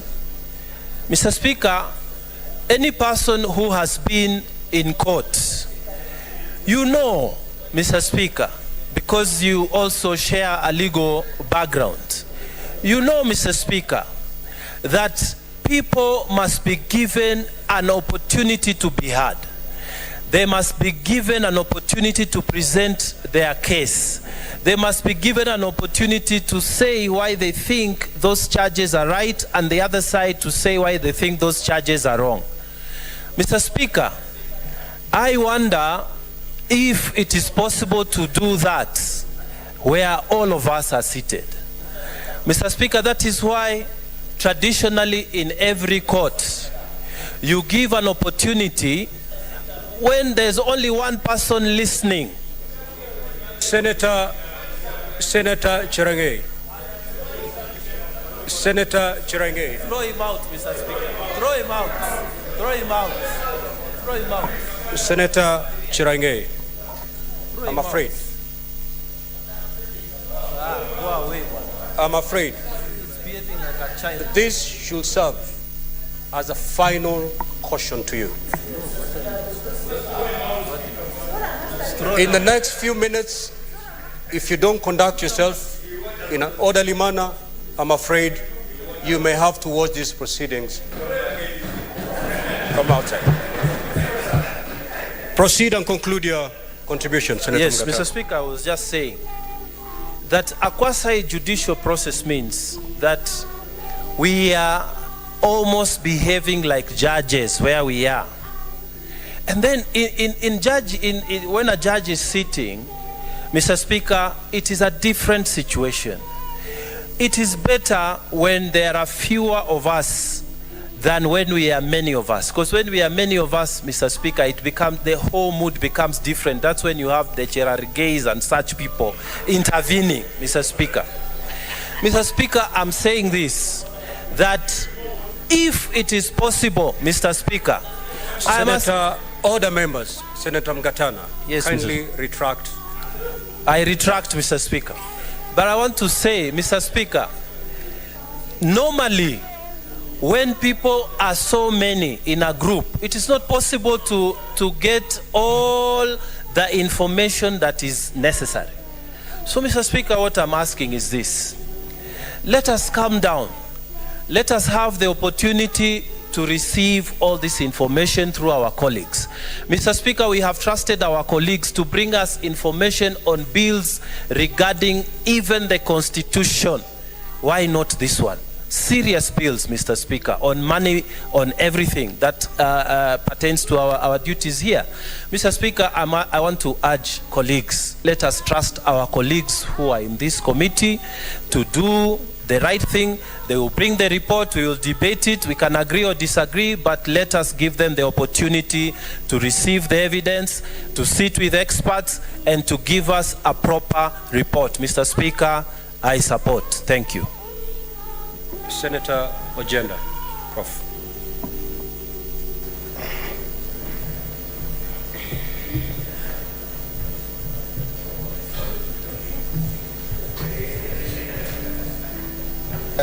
Thank you, Mr. Speaker, sir. Mr. Speaker,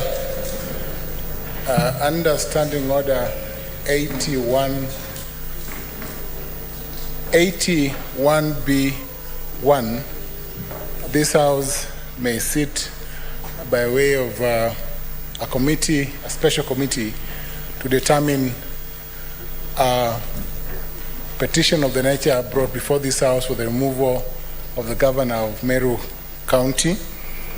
Mr. Speaker, under Standing Order 81B2, this House may proceed by way of plenary.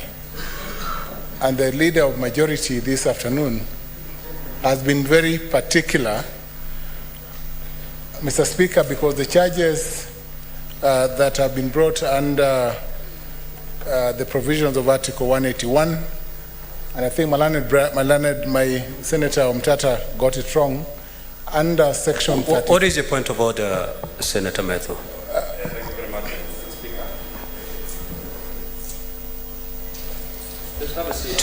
Senator Ojenda. Thank you very much, Mr. Speaker.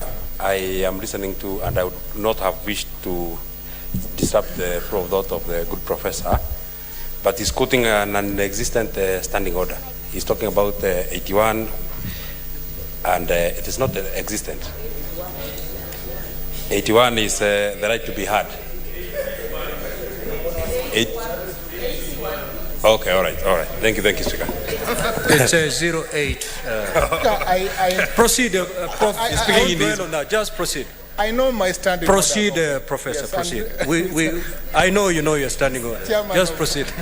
Chairman of Wildlife and Land has not looked at the standing orders properly. Mr. Speaker, sir, under Order 80, Standing Order 81B2, this House may proceed by way of plenary. And Mr. Speaker, sir, an impeachment undertaken under Article 181 on the basis of gross violation of the Constitution, the commission of national or international crimes, and or abuse of the Constitution has thresholds, Mr. Speaker, sir. And I am happy, Mr. Speaker, sir, that I am not in any committee or in this special committee because I've defended one impeachment successfully, the latest impeachment of Governor Abdullahi. We defended him successfully in court, and the proceedings of this House were thrown out. I'm also lucky because I've proceeded before. I've defended another impeachment of Governor Waititu, and I was also involved in the impeachment of Governor Wambora. So I have a history of impeachments, but on the other side, Mr. Speaker, sir. Mr. Speaker, sir, the reason why members are protesting this afternoon is not because a choice of a committee under Standing Order 81B1 is not a good choice. No, I have told the Leader of Majority, Senator Aaron Cheriot, that it is not about the substance of the choices of senators who are in the committee. No, it is not whether they've been former governors serving. That is not the question, Mr. Speaker, sir, is the process. And the process could have been righted by holding a kamukunji or some form of consultation so that members on either side are informed of who goes into the committee. It's in the committee, Mr. Speaker, sir. And I think none of the members who have spoken this afternoon has spoken to the inappropriateness, for instance, of Senator Luale sitting in the committee, no, or any other senator sitting in the committee, no. It is that neither the leader of minority, my learned brother, sitting right here, should have at least convened a kamukunji, Mr. Speaker, sir. I believe the same for the other side. He should have convened a kamukunji so that the names that would have found themselves in the Speaker, sir, in the order paper would have been names that at least we knew and that we are aware, Mr. Speaker, sir, that there will be a committee. I will not say, Mr. Speaker, sir, that either method is better. But a plenary, Mr. Speaker, sir, affords members and all members, including first-term members like myself and Okenyuri, Senator Okenyuri, who is also serving here for the first time, an opportunity to follow proceedings from an impartial front, Mr. Speaker, sir. I'm informed, Mr. Speaker, sir, that such a proceeding will afford all members an opportunity to listen to the accusations and not just to sit here and wait for a report to be tabled before the Senate. Senator Methu was sharing with me this morning and whispered to me that he would be happy to listen to these proceedings so that a fair impeachment, a fair process of removal under Section 33 of the County Government Act, Mr. Speaker, sir, and this process must be fair. This is the first time, Mr. Speaker, sir, that a woman is appearing before Senate for impeachment. Second time. I think there was Governor Anwar Guru in the last Senate, in the 12th Senate. And I believe, Mr. Speaker, sir, that the gender card or the gender question may not be the strongest card in the constitution of this committee. Though I believe, Mr. Speaker, sir, that a number of 5 for women and 6 for men would have been a fairer balance in this committee. And I speak for women, Mr. Speaker, sir. It is not just because I have been a gender teacher, Mr. Speaker, sir, but I speak to the question of some level of fairness or a feeling of fairness of both women and men who sit in the Senate. But I wish to remind Senator Gloria that, Mr. Speaker, sir, should we proceed by way of plenary, she will not have a right to vote at the end of the process. Should an impeachment be made? But at least it is fair, Mr. Speaker, sir, that this be an all-inclusive process. Ultimately, Mr. Speaker, sir, may I say this, Mr. Speaker, sir, that let us as Senate, whether we decide to go by way of committee or by way of plenary, have a process that is fair, that will give Governor Kawira Mwangaza an opportunity to defend herself, so that finally, if she's found to have breached the Constitution or found not to have breached the Constitution, it will have been a fair process that would speak to what Senate will do from now and in the future. But, Mr. Speaker, sir, let me point to this. It is not about the 67 members of the County Assembly. And I'm informed, Mr. Speaker, sir, that out of those 67 members, at least 21 of those members are from the UDA party, and another 20 from the Mbas party.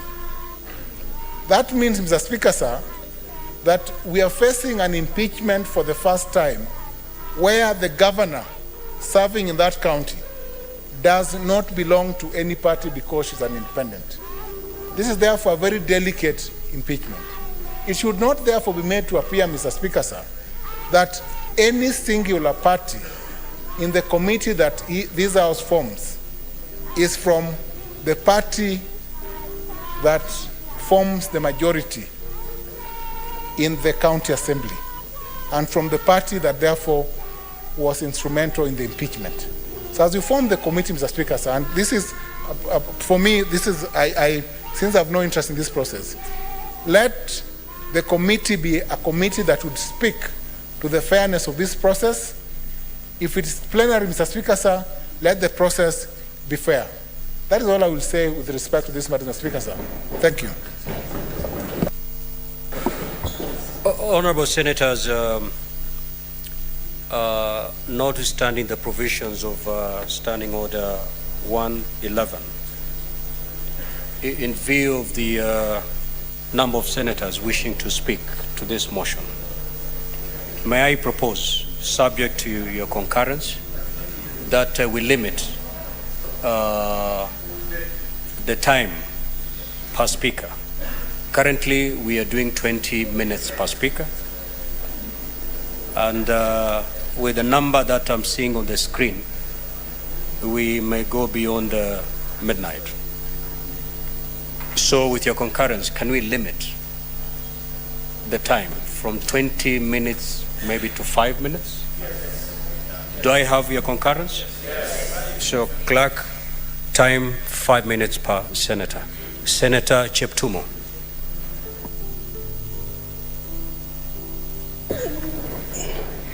Thank you, Mr. Speaker.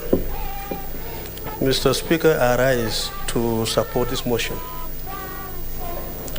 Mr. Speaker,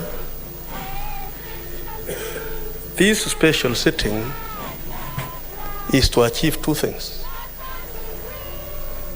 One, to berate the charges preferred against the governor, which we have done. Two, is for this House to decide whether we will proceed through a special committee or the plenary.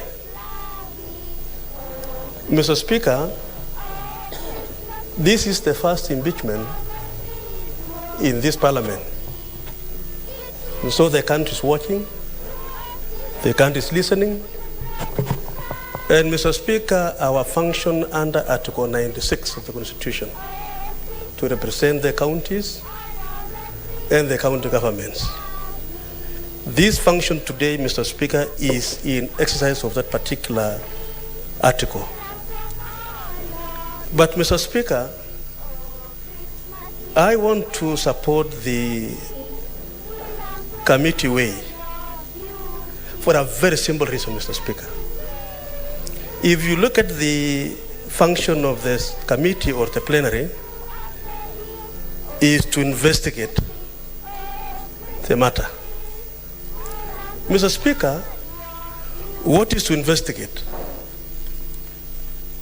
If you read the Oxford Dictionary, Mr. Speaker, investigate means carry out a systematic, formal inquiry to discover and examine the facts so as to establish the truth.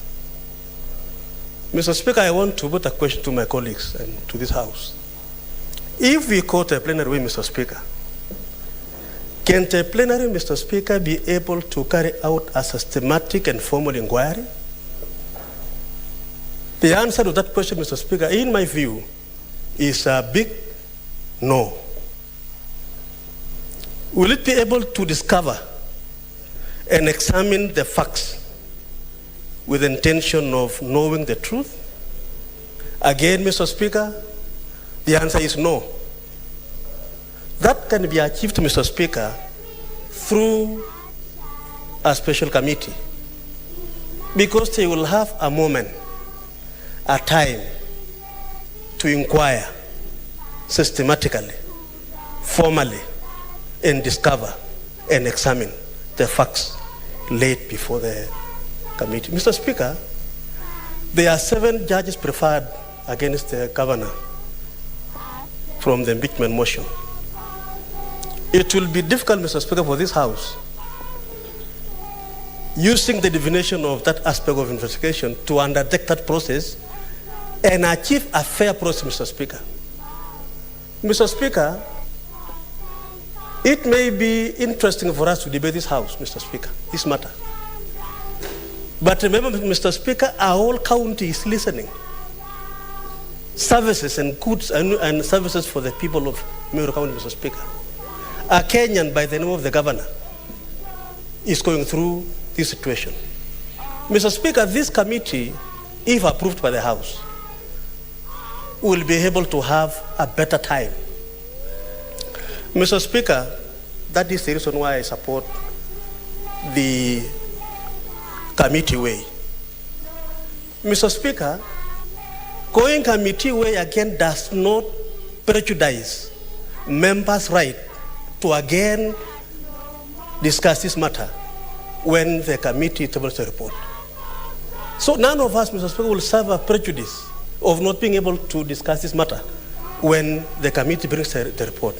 What is only important, Mr. Speaker, in my view, is for the committee to be fair, to systematically and formally inquire into the issues in a fair manner. Mr. Speaker, this House is a special institution on matters devolution. So that, Mr. Speaker, after this impeachment process, should there be any other impeachment thereafter, Mr. Speaker, we should be seen as a House that is. Senator Mwinyi Haji Mohamed Faki. Asante Mheshimiwa Spika kwa kunipa fursa hii kuchangia mswada wa kuchagua kamati maalumu ya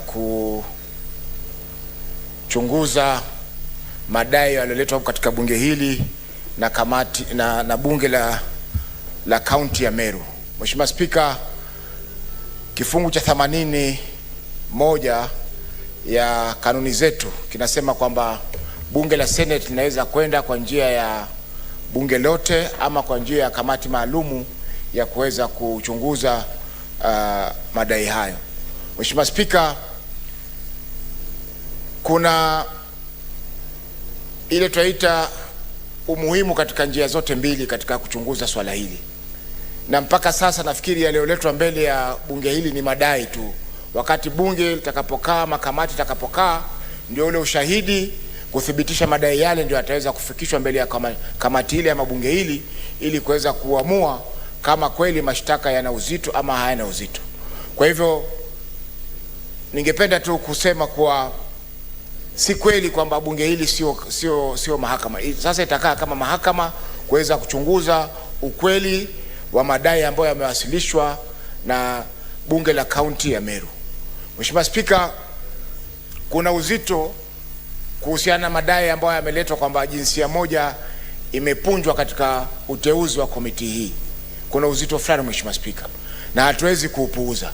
Mheshimiwa Spika, pia ipo haja kwamba bunge hili, kwa kuwa ni bunge jipya na ni mara ya kwanza swala kama hili linafika katika bunge hili, ipo haja ya wabunge waweze kukaa wa kusikiza. Na nimeona leo japokuwa ni kamati maalumu, Mheshimiwa Spika, ni kikao maalumu, tumeweza kupata karibu full house. Kila senator ameweza kuacha kazi zake akaja katika kituo hichi, na nina imani kwamba iwapo itafanywa kwamba ni bunge zima likae kusikiza madai haya, bunge hili litaweza kuvunja kazi zao, waweze kukaa hapa kusikiza kuanzia mwanzo mpaka mwisho na uamuzi uweze kutolewa. Kwa hiyo Mheshimiwa Spika, kwa kuweza kuwapa maseneta wapya fursa ya kuangalia masuala kama haya, ingekuwa bora, kwa kuwa hii ndio kesi ya kwanza tunasikiza katika masuala ya kuwachunguza magavana, wapewe fursa kupitia kwa kamati ya bunge zima kuweza kuchunguza swala hili, alafu uamuzi utakaotoka itakuwa ni funzo kwa wale ambao hawajapata fursa ya kuweza kuchunguza magavana kama hii.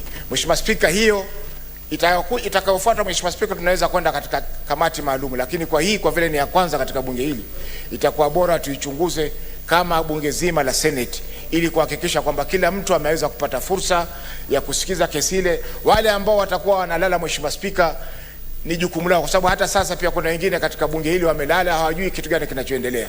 Kwa hivyo swala kwamba baadhi ya maseneta watakuwa hawana hamu ya kusikiza ushahidi, hiyo ni singizio tunakuweza kukataa mfumo huu. Mheshimiwa Spika, vile vile pia hata katika kamati, sisi tunajua kamati zetu nyingi za Senate zikikaa katika vikao ni wachache wanaochangia masuala yaliyoko katika kamati. Kwa hivyo hiyo itakuwa sio mara ya kwanza kufanya hivyo, na tungeomba Mheshimiwa Spika kwamba kwa kuwa hii ni ya kwanza katika bunge hili, tungependa ifanyike katika kikao cha bunge zima, ili tuweze kusoma wale ambao hawajaweza kufuata swala kama hili, nao pia waweze kupata ujuzi ama uzoefu wa masuala kama haya. Asante Mheshimiwa Spika kwa kunipa fursa hii. Senator Boni. Thank you, Mr. Speaker. Mr. Speaker, sir, this Parliament has a history. It has tradition of handling emotive, sensitive issues. I want to remind colleagues that when Josiah Mwangi Kariuki was killed, the matter was handled in this very house by a committee. When Robert Ouko was killed, the matter was handled in this house by a committee. Mr. Speaker, when we are dealing with the greatest oversight role of this house, it is discharged through the Committee of Public Accounts and Committee of Public Investments, a committee. It is not by accident that such emotive issues are taken to committees. Today, we are making a decision whether the governor of Meru should be tried. She's on trial. She is on trial. Whether she should be tried in the committee of the whole or this special committee. Learning from the traditions, customs, and practices of this house, the natural thing would be we drink from the glass of wisdom of the members of Parliament who came before us. Mr. Speaker, my second comment is that the people of Meru are anxiously waiting for what we are doing and the Republic of Kenya in its entirety. They are glued on the television sets. They want to see and are following what we are doing. They would like to find out, can these senators rise to the apex enough to be trusted, not with listening to the impeachment of a governor, but can they be trusted if a day was to come, God forbid, when they were to sit on the trial of removal of a president? This is what the dress rehearsal is about in the eyes of Kenyans. Mr. Speaker, sir, I kindly request colleagues that if what Senator Gloria has said is true, the person to blame is not us, the plenary. She has a leader of the majority who went through a process that informed him to take certain people on his side and others were left. Let her not bring it here. Same to the minority side. The matter is so important that we would be catwalking if we thought that today we are meeting to make an agenda. No. Mr. Speaker, you have read out the charges. Not the first, not the second. None of them is it about gender. It is about issues which we don't know about. Senator, just allow me to finish. I never objected to you. Hold my time. May the Senator for Kakamega be heard his side. Yes, I appeal to you. I know you have Senator, promised. proceed. Don't start a debate. Thank you. I know that she has promised that she wants to school me in matters gender. Really? Really? I was elected by over 250,000 people in Kakamega, men and women, and the women were the majority. So I know issues of gender. I have many children. The majority of them are girls. Order. I know matters of gender. Mr. Speaker, I have got more than one wife. I know matters of gender. She can't school me. Excuse me, my daughter. You have to apologize to the bullfighter of Kakamega. Order, members. To us, my last point, Mr. Speaker, sir. Senator Boni, to us, you're an honorable senator. We don't see you as a bullfighter. Kindly conclude. Thank you. In conclusion, Mr. Speaker, I look at the 11 distinguished senators who have made their way on this committee. And Mr. Speaker, I single out Senator Mandago and Senator Ali Roba. If you are forming, Mr. Speaker, just 1 minute, my time was wasted. 1 minute I conclude. Senator Gloria, please allow the senator to conclude. Conclude, Senator. I'm afraid, Senator Boni, your time is spent.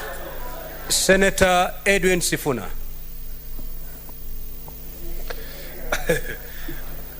I thank you, Mr. Speaker.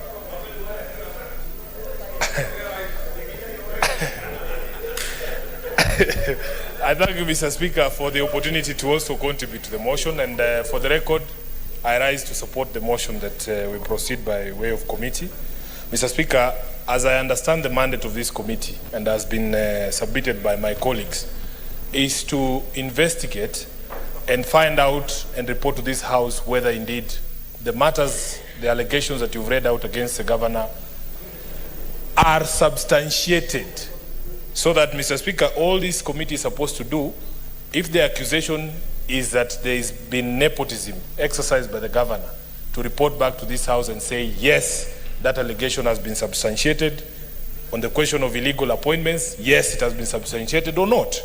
Mr. Speaker, I would also want to encourage Senator Gloria to understand that, in fact, if you go percentage-wise, Mr. Speaker, percentage-wise, to have 3 women out of a committee of 11 is actually greater than to have 3 women out of 47 elected senators deciding on a matter. Because, Mr. Speaker, as you know, when it comes to the question of the vote, Senator Gloria, what is your point of order? Mr. Speaker, my point of order is that there are senators who are misleading the House on facts and on matters numbers. And Mr. Speaker, my point of order, even to Senator Boni Halale and to Senator Edwin Sifuna, is that you cannot come to Senate and actually institute discrimination by trying to convince this House that there is a formula that says that when you have less women at the table of representation, that is the formula that Kenyans should accept because it works best for gender. That is misleading the House. And this is not a matter about bullfighting or how many women or 3 against. This is a matter of representation.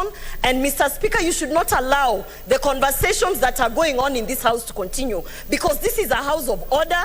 This is a house that respects women, and this is a house that is supposed to actually ensure that Governor Kawira gets a fair hearing. My point of order is that Senator Edwin Sifuna is misleading the House by trying to tell the House that the formula of 3 women senators against basically out of 11, 3 women senators, that is the best formula to have women represented in this committee.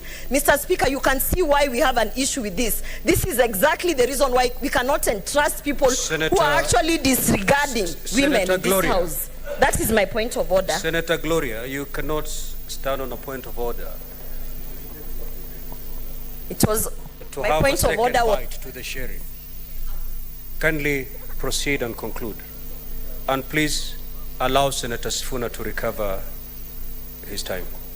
I thank you, Mr. Speaker. I am not a math teacher, but I will help the House. It is not misleading, Mr. Speaker, because you have the list of the number of women senators elected out of the 47 counties. We only know the senator from Nakuru, my sister from Machakos, and the good lady from Isiolo. What we are saying is, if you do a basic arithmetic, 3 out of 47 is smaller. It's actually 6%. Compared to 3 out of 11 is a bigger fraction. That's what I'm saying. But Mr. Speaker, that being beside the point, let it be known that I'm not trying to mislead this House. I am a firm believer in equality, Mr. Speaker, that in fact, every woman has the same capacity to misconduct herself as the men. So, Mr. Speaker, this is not a question that should be viewed through the lenses of gender. What we want to do, whether we establish the committee or whether we proceed by the whole House, Mr. Speaker, is to find out indeed, is it true, the allegations that have been laid against the governor? In this particular question, we are supposed to be blind. Justice is blind. We do not see color, we do not see gender, we do not see ethnicity, Mr. Speaker. We are just looking at the allegations that have been leveled vis-a-vis, the law. Mr. Speaker, I am also a firm believer that in fact there is no grace period for misconduct. You know, the question of how long it should take before you start raising these questions has been raised in a public forum. I have seen people misconduct themselves even with the oath of office when they are taking oath of office, Mr. Speaker. Therefore, Senator, Mr. Speaker, may the senator be heard in silence, please. Thank you, Mr. Speaker. Gloria. Kindly proceed and conclude your contribution. Mr. Speaker, therefore, what I want to encourage this House, because I was feeling the weight of responsibility as a person who's been proposed to sit on this committee, somebody who's supposed to miss Christmas with his family. But I can see the mood in the House is that maybe all of us should miss Christmas, which is okay for me. I don't have a problem. I am just saying, Mr. Speaker, that I wish I was not part of that committee, that it was Senator Gloria here sitting here to spend her Christmas here. But if you want us all to spend Christmas here, it is also okay, Mr. Speaker. So, in conclusion, Mr. Speaker. Senator Gloria, we are not in some market in the outskirts of Nairobi. If you need to make a point of order, you press the button. It will be upon the chair to give you the platform or to deny you the platform. Kindly proceed. Mr. Speaker, can I conclude? Because we were with you here, Mr. Speaker, just a few weeks ago when there were the Yala games going on. And it's a similar thing with the Christmas holidays, Mr. Speaker. We had problems raising quorum in this House, Mr. Speaker, if you remember, because most of the members chose to go to Juba. We are going to have the same problem. These people are just saying here, oh, we want the whole House, we want the whole House. But we know the members of this House who are committed to come and actually prosecute matters here, Mr. Speaker. So we might have better success. Mr. Speaker, I need your protection. Mr. Speaker, I need your protection. Because this is something we have experienced, Mr. Speaker. That in fact Senator Sifuna, just take a seat. Honorable Senators, it is not the wish of the chair to send any senator out of these chambers. But that's my wish, and may not necessarily carry the day today. The standing orders will carry the day today. Senator Gloria, I'm cautioning you under Standing Order 121. Should you proceed in the manner you're proceeding, I'm afraid the standing orders may have their way. Conclude, Senator Sifuna. Thank you, Mr. Speaker. The point that I was making, Mr. Speaker, is previous experience has shown that in fact we might get a lot more work and ground covered in committee than in plenary because of the issues that I have raised regarding the question of quorum. So, Mr. Speaker, to just conclude and allow my colleagues to also contribute, I rise to support this, and not because I'm a member of that committee. I would very happily cede this particular position to anybody else who wants to release me to go and have Christmas with my children. It will not be a bad thing, Mr. Speaker. I thank you. Senator Methu.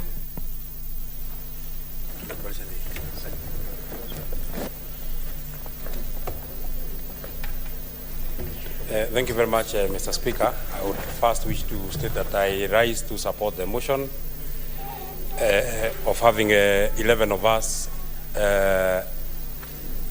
look at the evidence that has been brought by the County Assembly of Meru. And first and foremost, Mr. Speaker, I would really wish to state that all of us in this Senate, we enjoy the same space and the scope of duty.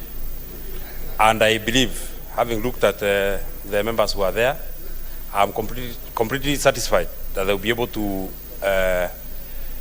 take up on this job. I am particularly impressed, Mr. Speaker, that the Senate Business Committee and the leader of majority and leader of minority have given especially first-timers and young people an opportunity to serve in this committee. I've seen my colleagues, the Senator Karongo Adhangwa, I've seen Senator S.C. Okenyuri, I've seen Senator Eddie Gicheru, young people who are ambitious and they want to learn, and they will be able to tap into the experience that has been spoken about by my brother Senator Giduku. I hear by extension that Senator Sifuna is a young man. I don't know. I only hear that he's a young person. Although he does not appear to be what people impute, but anyway, I'll include him in that list of the young people because he's also coming in as a first timer. Mr. Speaker, I would also wish to say this. In as far as we are looking at this matter, it is not really fair for anybody to impute that because the governor for Meru is a woman, they are supposed to be given special consideration. That the other time that the governor for another county who be a man is here, then he can be allowed to be dealt with by the Akina Medus, Akina Redama, Akina Charargeis of this world. There's no problem. But because this one is a woman, then we should treat her and put more women in it. Then I would say that the other time that we have a man, then probably men would demand that all of us would be in that committee so that we're able to also take care of the men.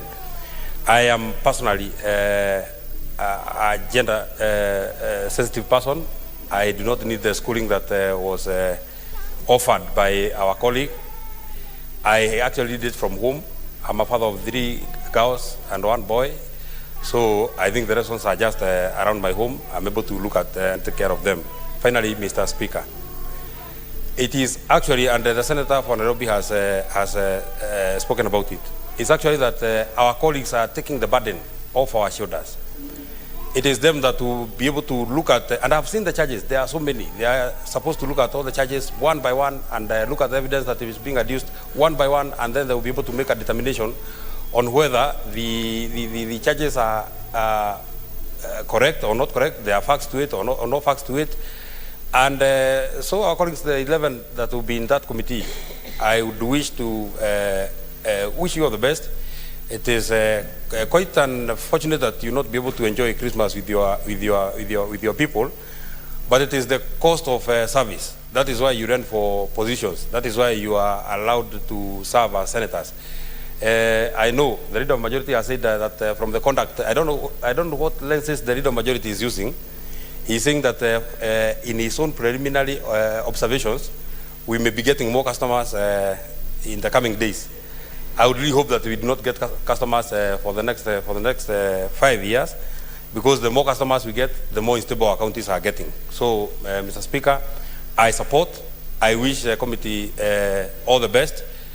I will be here to help you and support you in whatever support you require, and I might actually offer to come as a friend of the committee, because I'm not. I'm just a neighbor.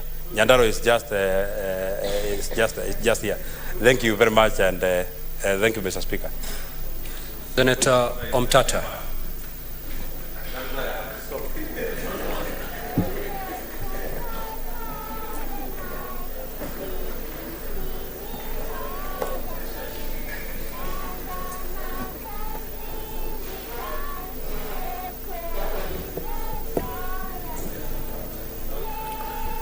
Mr. Speaker, sir, thank you for the opportunity to address this honorable House.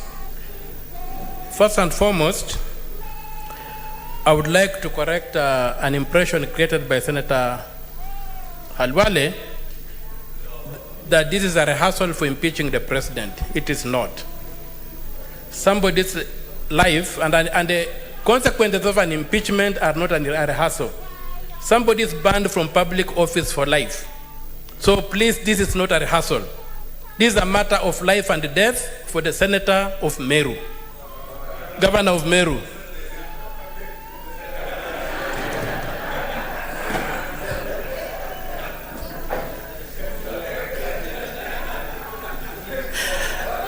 I am entertained.